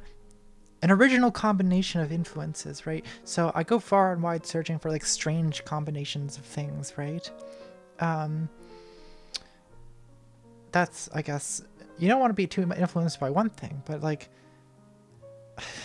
you know, what if you combined drag queens and vaporwave and edgy comedy and, you know, you start adding enough weird shit together and it starts to seem like a whole new thing, in other words. That, I guess, is in a sense how I approach it. But it also has to work. You have to make it work. If it doesn't work, it's just an incoherent combination of trash. And sometimes I do feel like I've made incoherent trash. But you know, that's part of the process. The incoherent trash is part of the process. Trash is part of... It's important. It's important to make a lot of trash. You only make anything good by making a lot of trash. That's my insight to the young artists.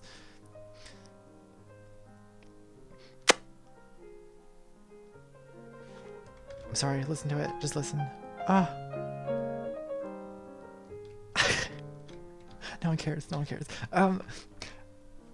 Sada Prescott says, not approving it question, I swear. Oh, let's have it then.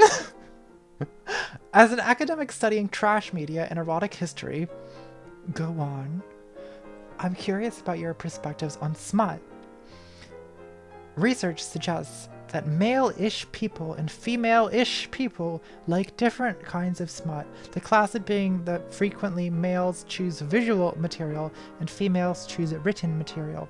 We of the trans asterisk bent might have different relationships with our preferred filth. So, do you have any comments on the topic of smut, porn, or filth in this vein?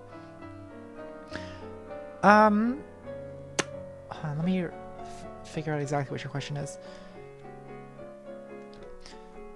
I don't know that I do necessarily have a different relationship with smut as cis people do, except insofar as like what I'm interested in sexually now is drastically different than what I was interested in 10 years ago. I have a number of theories about why that is, but to me it's just a fact of my existence, and I sort of, I mean, I think, I don't want to go on a whole thing about my sexuality, but like, I don't really consume a lot of outright pornography, to be honest, at all. Like, I don't have that much of a solo sex life, as it were. I just don't feel a need. I'm too busy, and I don't have testosterone in my system, which is what compels you to constantly be neurotically pleasuring yourself throughout the work week, right? Like, it's just not a concern for me as an estrogenic person. But I mean, does stuff turn me on? Yeah, it does. And I don't really seek that. I don't really seek out necessarily pornography of any kind. I don't really consume pornography much, although I'm sort of interested in it, I guess. I'm like aesthetically interested in, like, I think sex is like aesthetically interesting. Chopin, for instance, yes, exactly. Yeah, there's actually a bunch of porn jokes about, I was like watching some like trans girl porn. I mean, all of it's like, almost all of it's made for cis men, you know. But sometimes I find it hot, like, but I feel that my finding it hot is a little bit subversive of the intention in creating it. In other words, I'm not the intended audience. And when I find it hot, it's like, because I guess I do find it easiest to sort of like identify visually with like a trans woman's body on screen. I guess sometimes I watch like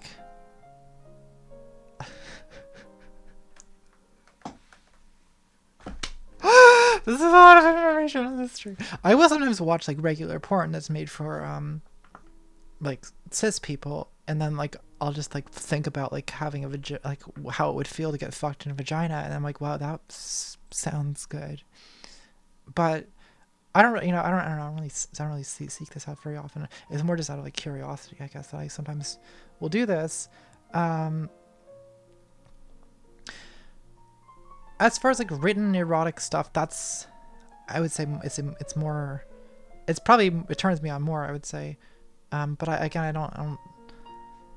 I just don't read. I don't consume a lot of it. But I don't know. Maybe I should make more time for myself.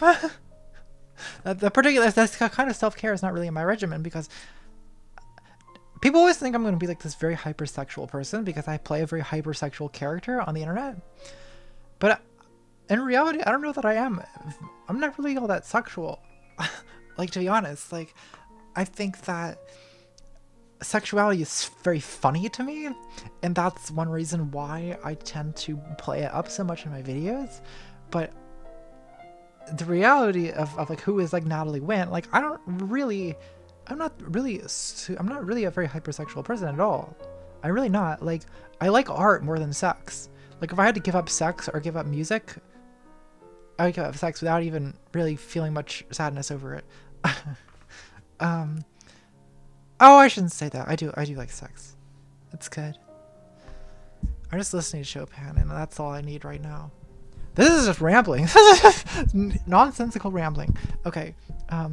Alejandro Herrera says, "Hi, Mom.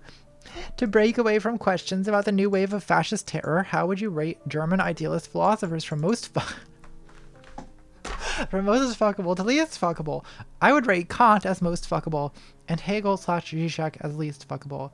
Well, who are German idealist philosophers? Let's survey our options here, darling. We have Kant, Hegel. There's all like the Schellings and the Schillers and the I guess there's just two of them, Schelling and Schiller. Fichte. Very unfuckable, very unfuckable. I don't care to fuck Fichte at all. You horny fucks. You're making me be perverted by asking me these questions. So Fichte is highly unfuckable. God, Kant? Really? I don't think Kant is fuckable. None of them are fuckable. These like, I'm drying out just having this conversation. Schlegel. Who the fuck is Schlegel? I haven't even... It's been so long since I've been doing German philosophy that I'm like, I know who Schlegel is, don't I? But I forgot anything that guy ever said. Who the fuck is Schlegel? I'm Googling this now because it's bothering me that I don't even know who this is. Poet, philosopher, philologist. Yeah, I forgot who that is. Wow. I don't know. I think he prefers I don't know. I don't think German philosophers are like the least sexual people to me. Like, they're not. No, I think Schiller. Schiller's the fuckable one because Schiller's really a poet, not a philosopher, and that's hotter to me than because can we include poets in this, because I think poets are more fuckable than philosophers. Kant has the sexual appeal of a wet potato. Like, Schiller, Goethe. I would fuck Goethe. Absolutely, I would. You perverts. Look what you made me do. Samantha Clark says, what is the worst tweet you've ever seen? Like, almost all of them. I think, like, I don't know. I don't have one in front of me, but I would say most tweets are terrible. Like, really, Drill is the only person who should tweet. Everyone else should stop, and then the world would be probably better. My voice is kind of going here. Let's have some water.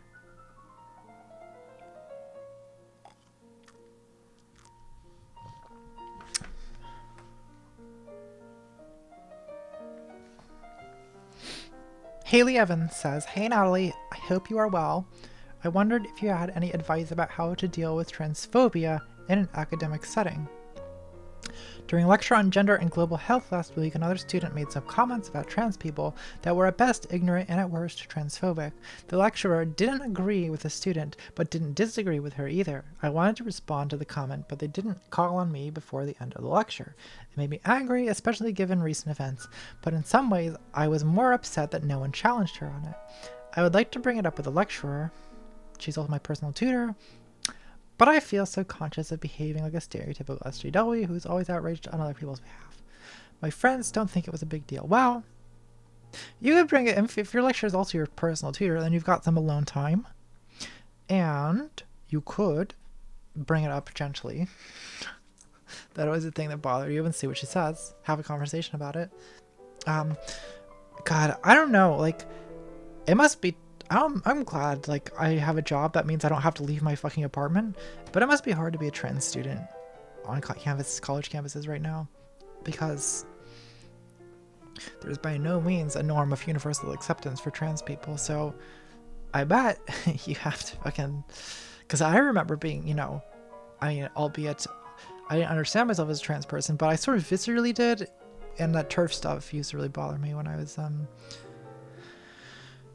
a student. And yeah, you're right. I mean, people don't really stick up for trans people. No one really called this TERF on her shit. I mean, a few people did, but like not in any sustained kind of way. So I empathize. I don't know what exactly to do about it except build allies where you can find them. Alexandra Nachescu.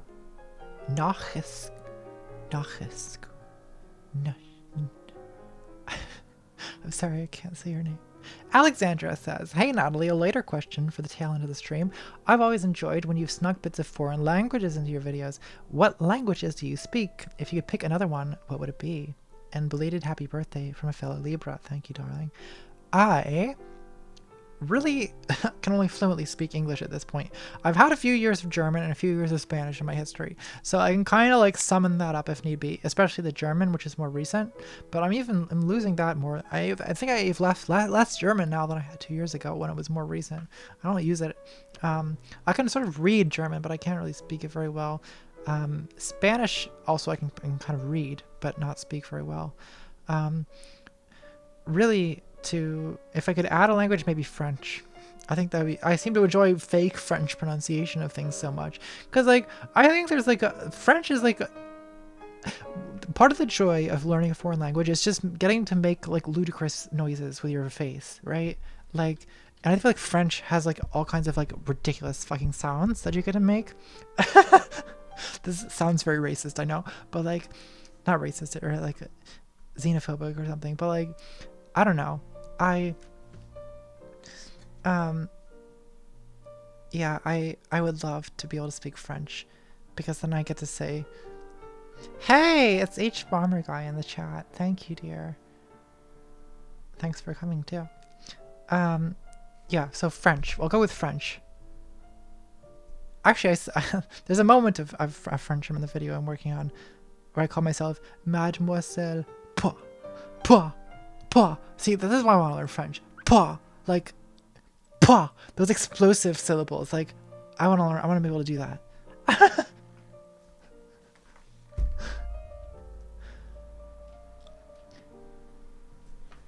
TS says, "Hi Natalie, if you had to go back to school, what would you study?"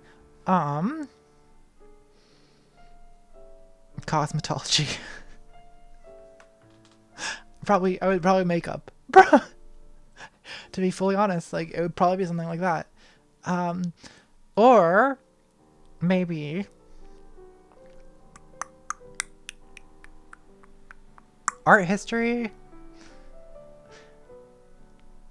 I don't know, something like that. Corey Garcia says, "Hi Natalie, you are incredible. I love all your content. To quote the amazing song from your What is Gender video, it's 2017, man. I don't know what gender I am. I listen to synthwave, let's do some dabs." It's 2018 now. This Chopin's getting too intense. I'm not ready for this. I still don't really know what gender I am, but I sure love me some synthwave. I've been really enjoying the music you feature in your videos, much of which I'm assuming is Zoe Blade. Do you have any other music recommendations? Let's do some dabs. Thanks so much. Okay, so synthwave wise, I mean, earlier on this stream I was playing a lot of Home. The artist just called Home. These waltzes are too aggressive. Those mazurkas. I want to go back to the mazurkas.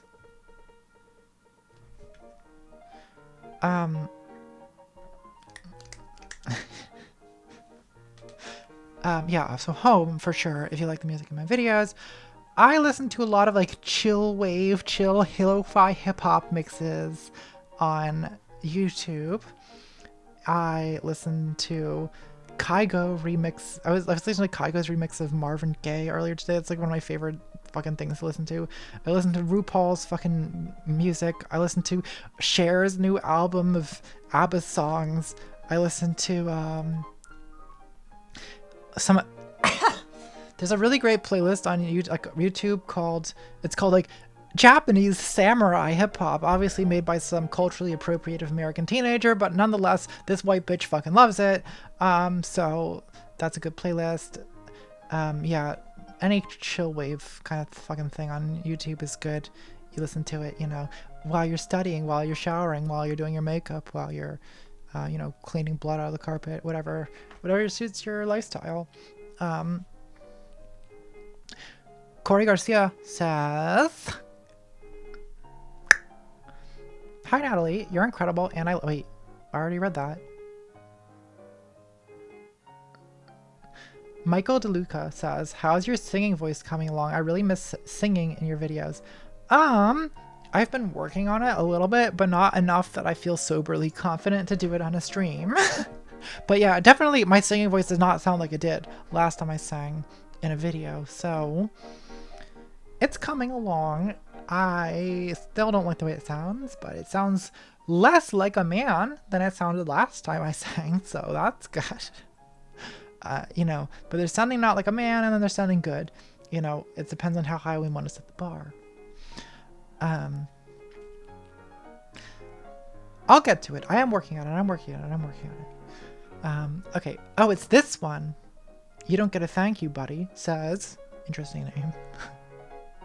"Hey Natalie, my fiance and I are in love with you and your channel. Have you read Lindsay Ellis? Or rather, Sarah Ellinson's Awoken? Would you rather collaborate with her on the sequel that I still somehow hope she'll write one day, or discuss philosophy with 100 German long mic-sized dollies? German long mic! Ah! Call back. Okay, for some reason, satirical, Lovecraftian young adult romance seems like something you could pull off with surreal panache, but 100 ollies is a hell of a draw. Oh my god, I have not read Awoken, but I would love to I would love to collaborate on something like that. Yes, I'm sure. No comment on the second part of your question. Okay. TW says, "Hi Natalie. I'll give you 2 questions and you can pick whichever you'd like to answer. I noticed this year you've cut back a lot on live streams and interviews with other people / guests. Do you see yourself doing more of them again in the future, or if not, in video form in podcast or audio only streams? Alternatively, have you ever considered taking time off to make a feature-length documentary or movie rather than the usual 20 to 40-minute videos you make now?" Thank you for all your great work. You're very welcome. So, yeah, my life, I mean, the videos I make now are so demanding that I don't have a whole lot of time. And also, leftist Twitter very, very, very strongly has discouraged me from ever doing appearances on like debates or anything like that. So I kind of just like avoid it like a traumatic experience because it basically has been. So that has basically largely silenced me in most off main channel appearances, and I find that the size of my channel means it's very difficult for me to do public live streams on my own channel. So I kind of just do this Patreon content, honestly. That keeps the audience a reasonable size. It keeps the audience non-4chan, and I think it's more enjoyable. Maybe I'll do more Patron live streams. I don't know. That would be nice.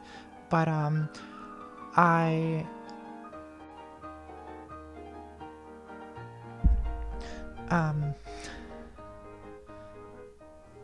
yeah, have I thought about doing like feature-length documentaries? I've thought about it, but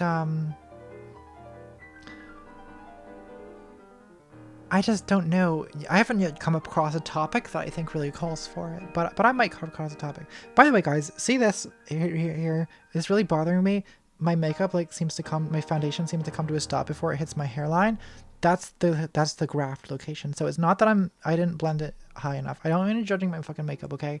It's not that I didn't blend it high enough. It's that I can't put it here because that's where the grafts were. No one cares. No one besides me could conceivably care. All right, what am I doing? The Scotch in the North says, "Hey Natalie, I've really enjoyed your explorations of how and why certain parts of the online skeptic movement have become host to some very toxic tendencies. My question, I keep seeing prominent skeptics dismiss philosophy as basically useless navel-gazing. Do you have any guesses as to why these self-proclaimed lovers of reason are so glib about writing off the entire field of philosophy?" Yeah, this is something that's very common among like the sort of like scientific skeptic community, where I mean, I think that it just comes from pure ignorance. Like, and also this kind of like, there's a thing that happens where if you're a man and you get a degree in STEM, in sciences in particular, you think that you have mastery of all human knowledge. And that, I think, is part of why you have got people like Stephen Hawking and Neil deGrasse Tyson and so on saying that philosophy is garbage, because like they literally don't know what philosophy entails, and they don't get that like there's a whole world of like political and ethical and epistemological thought that's not going to be answered by theoretical physics. So it's like it's ignorance. It's fucking ignorance. It's intensely confident ignorance that leads people to say that, I think. And I think that kind of skeptic posture, that like scientific skeptic posture, unfortunately, is just an inherently arrogant posture. Like, I don't mean like these arrogant scientists don't want to take ESP seriously. Like, no, I'm not saying that, because like they're right not to take ESP very seriously, but they're wrong not to take ethics very seriously. Right? I am right. Guys, I'm so right. Why am I so right? I just can't handle how correct I am sometimes.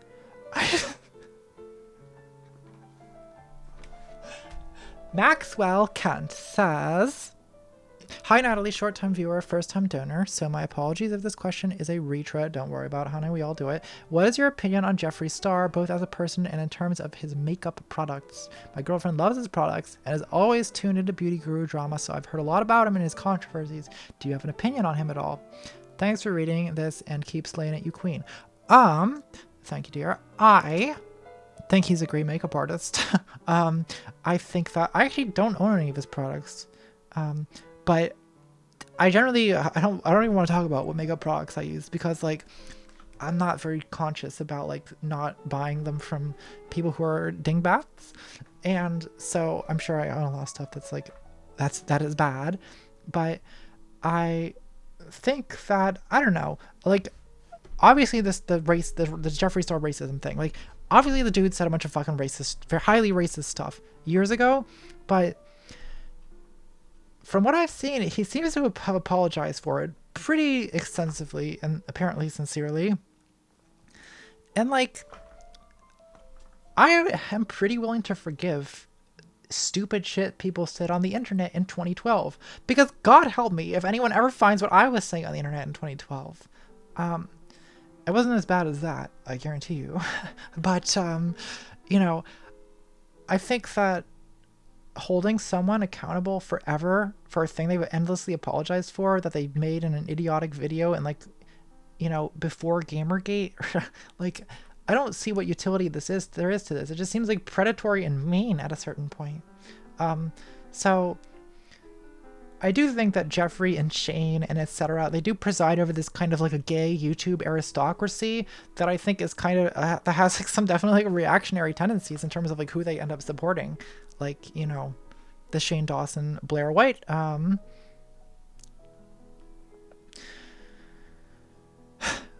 collaborations, but you know, I don't know. I don't hold my makeup gurus to intensely high ethical standards, because that group of people, like, they're just not, as a group, super like socially informed or conscious, because they're fucking professional makeup artists and they don't know fucking shit about other stuff a lot of the time. Like, I'm sure there are people who do makeup for a living who are fucking very smart and very informed about politics, but the fact of the matter is that a lot of my makeup people are not my politics people. And I've just kind of accepted that, you know?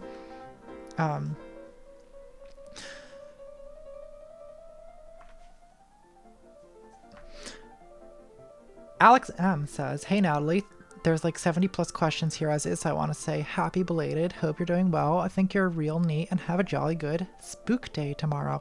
Thank you, Alex.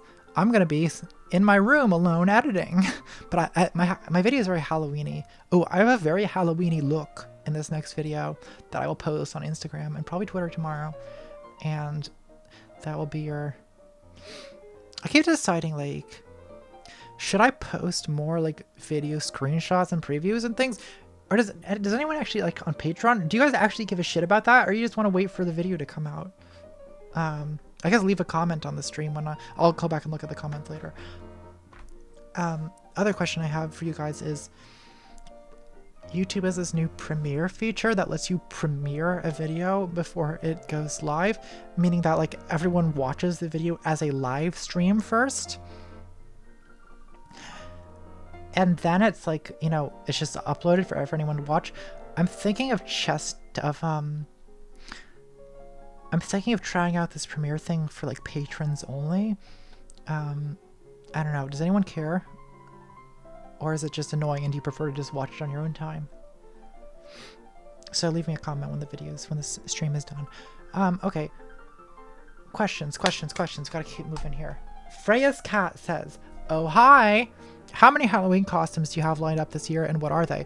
Well, 0, except the ones that are in my next video, because YouTube is my life. I'm a weird, like, hermit recluse that lives in my video editing dungeon, but I'm serving, like, at least 5 looks in this next video, so those are my Halloween costumes, the ones I wore on YouTube, because YouTube is what really matters. Real life is but a mere shambles compared to the glory that is... Oh god, that is YouTube. Okay. Also, my Halloween video is going to come out fully on November 2nd. That's just the reality of the situation. But you know what? Contra time. I'm sure you guys will understand. Ben Kalzicki says, I guess this is my one AMA question. I'm having trouble thinking of anything, so I'll just ask, what's something that's brought you happiness lately? A TV show, a movie, an album, a service, a person, whatever it might be. Have a great night. Oh, thank you, Ben, for that happy question. You know what's been making me happy? Okay, here's the first thing that comes to mind. There's a video on YouTube which you can find by Googling the phrase, the pipe strip, which is hosted on the Lasagna Cat YouTube channel. That is a 1-hour-long video of a man overanalyzing a single Garfield comic strip. I first saw this video in 2017 when I was on acid, and I continue to go back to it. And I'm forming like religious beliefs around this video, which I think is like the greatest comedy performance of 2017 and widely underappreciated. And it's like, as someone who is like an ex-academic and also as like someone who doesn't really have any religious convictions, this video, like I literally listen to it when I fall asleep at night. Like I listen to this because it's what's his name? It's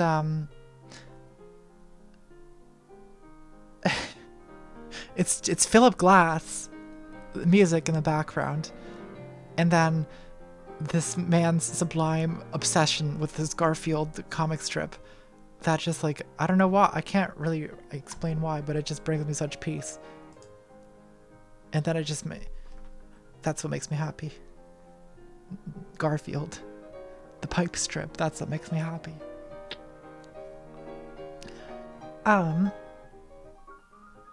Okay, wow, what a weird answer. This Chopin is too busy, it's distracting me. Let's go back to home.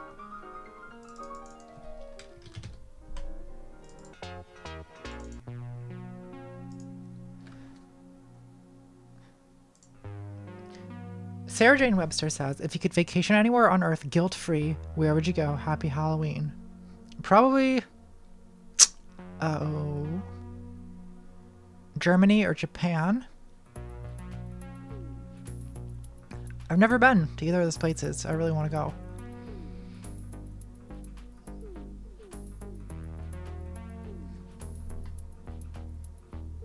Happy Halloween.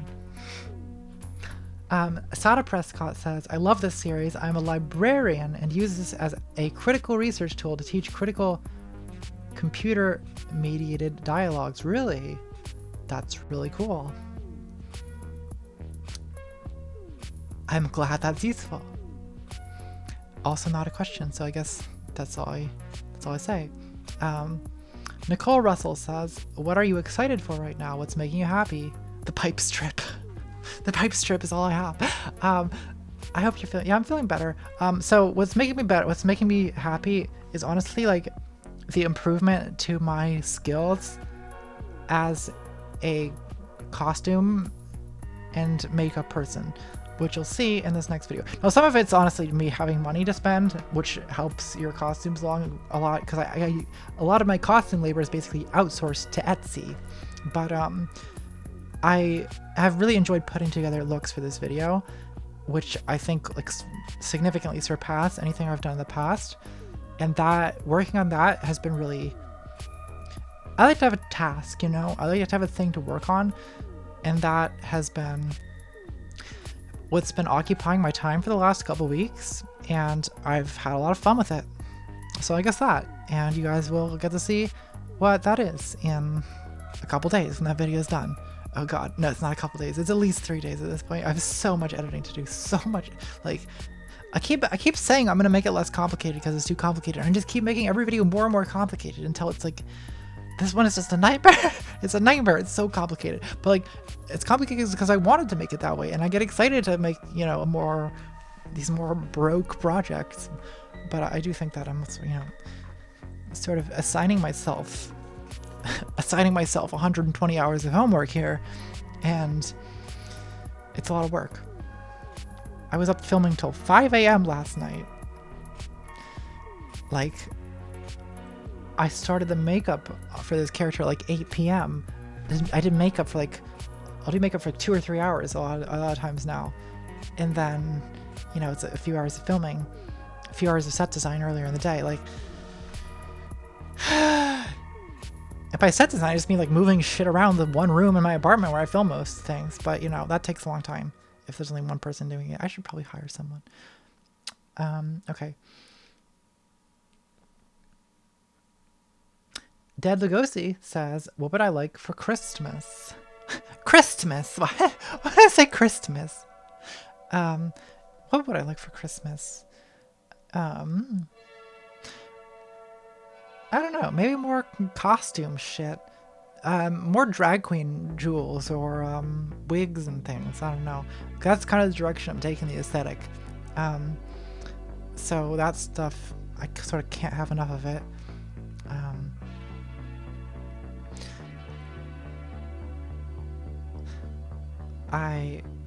Although it's getting difficult because it's like a lot of times Amazon is not the best place to get that stuff, so I can't really.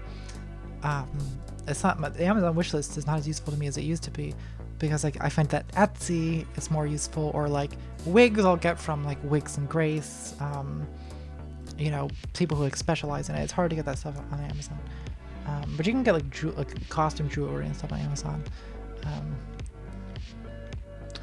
KLC says, hey Natalie, what sweeps you off your feet?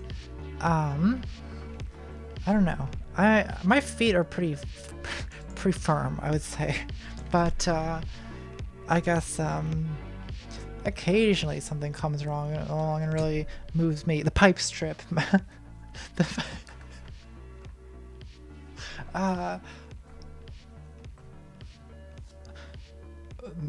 gotta keep. I keep wanting to answer these questions with quotations from the video I'm working on, which is how you know I've been doing like nothing but this video for like a week and a half, because I'm just like, this video, let's talk about this video. This video is everything. I don't know anything besides this video. Yeah, what sweeps me off my feet? Music. I like music a lot. Hot people. I don't know. I feel like sweep you off your feet is usually a reserved for like romantic interests, so I guess that. Ryan Mickler says, hey Natalie, are you into Chapo Trap House at all? It's my jam. I really need to watch more Chapo. I've watched some of it. I need to, oh my god, you just reminded me, I need to email them back, because they keep emailing me being like, come on our show, and I keep forgetting to email them because I'm like, I need a manager or like someone to answer emails, or like a secretary or something, because like I just don't respond to anyone most of the time because I'm too busy, and like, but I'm going on Chapo. I will email them. Yes, it's gonna happen. I'll email them tomorrow. I'll do it tomorrow. Okay, guys, I'm gonna do it. Okay. Taylor Hardy says, hey, I love the comedy and irony of your videos. My question is, have you ever heard of positism? And if so, what is your opinion on it? I'm probably mispronouncing that. What is it? Positism? I have not heard of it, obviously.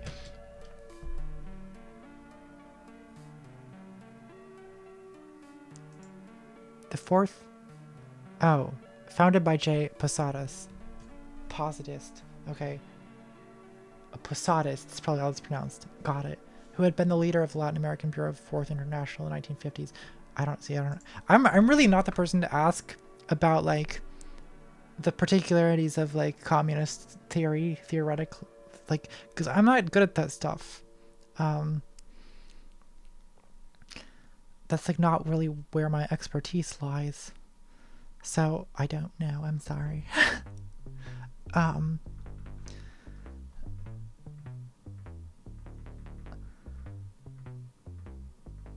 Justine Bell says, I was reminded in your last live stream about something. Did you know that the main variety of banana until the 1950s was called Big Mike? In French, it was known as Gros Michel. This turns me on for some reason. Bananas don't, but the word Big Mike does. I didn't know that! But I'm also uncontrollably aroused. This is the greatest questions ever been asked in one of my live streams. That's probably the German long mic, right? That made you think of that.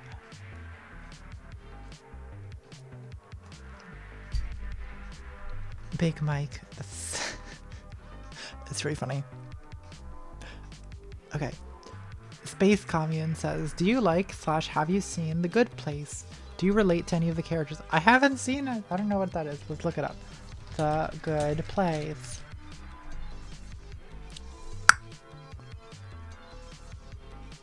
No, I haven't seen it. Sounds like I should.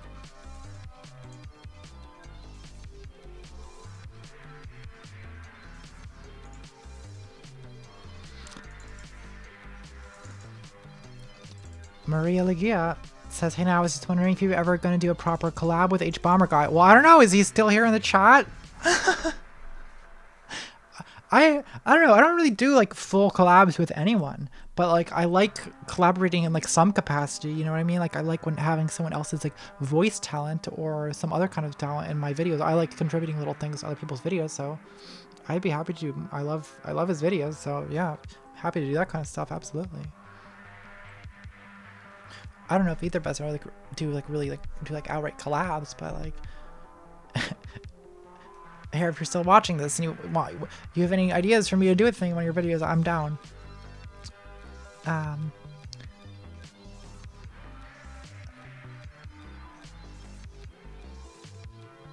Kirkiressa says, wow, I'm getting better at reading. I'm getting better at it. Okay, the people need an answer. Transformers smash or pass? Transformers smash, I guess. I don't know. Lindsay helped me see the truth, the way, the light when it comes to Transformers. Let's see. Where's the? We've got new questions since I last checked in.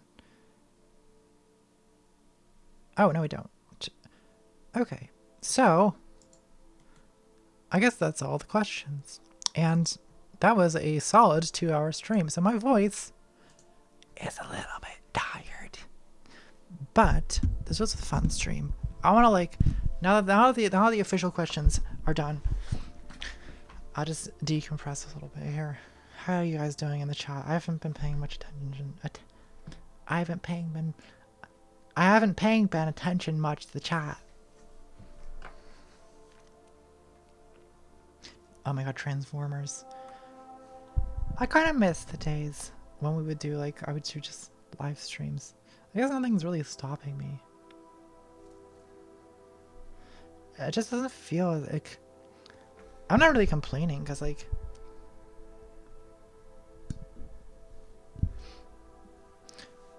my channel's I can't really complain about my channel getting bigger, but it doesn't have the same it doesn't have the same kind of intimacy that I used to have when I do those live streams, you know? The chat's just going by voo, voo, voo, voo, voo. I can't really focus on it or respond to any individual people. That's what I like I like these Patron streams more for that reason. It's more, you know, it feels more like a hangout with a number of people. This was the most sober stream I've ever done. I think, aside ones where I'm so sick and shit. I guess I am kind of sick. It's kind of nice doing a sober stream. I feel like my energy level is maybe not as high as if I'm drunk, but maybe not. Maybe that's just a subjective thing. I think I'm more entertaining when I'm drunk because I'm drunk, but I'm not actually any more entertaining. That's probably what it is. Whereas soberly, I'm oh god, I'm boring. Everyone's bored. Everyone hates me. You know what I mean? Those sober thoughts. I hate sober thoughts. I hate being sober. It's terrible. It's good to do it sometimes though, just to check. To make sure you still can.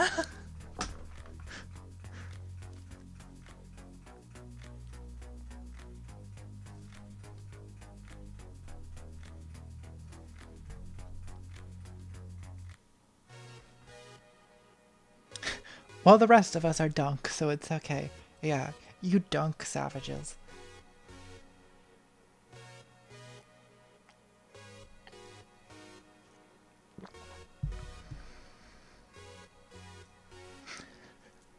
Ah!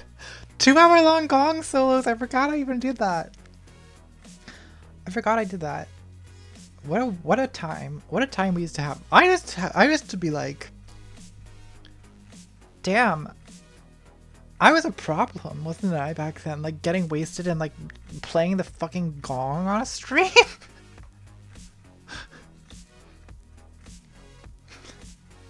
I watched Paris is Burning last month.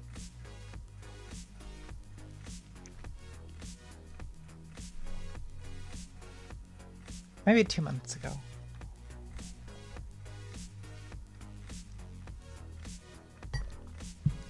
Wait, there's a 4-hour lasagna cat video? I don't think I have seen that shit.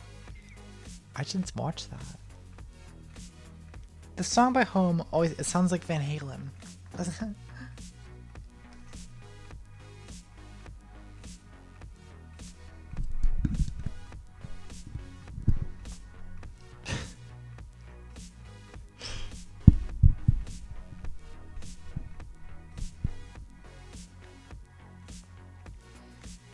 Alright, I'm just watching the chat now, so I think it's time for me to go, because I'm obviously tired.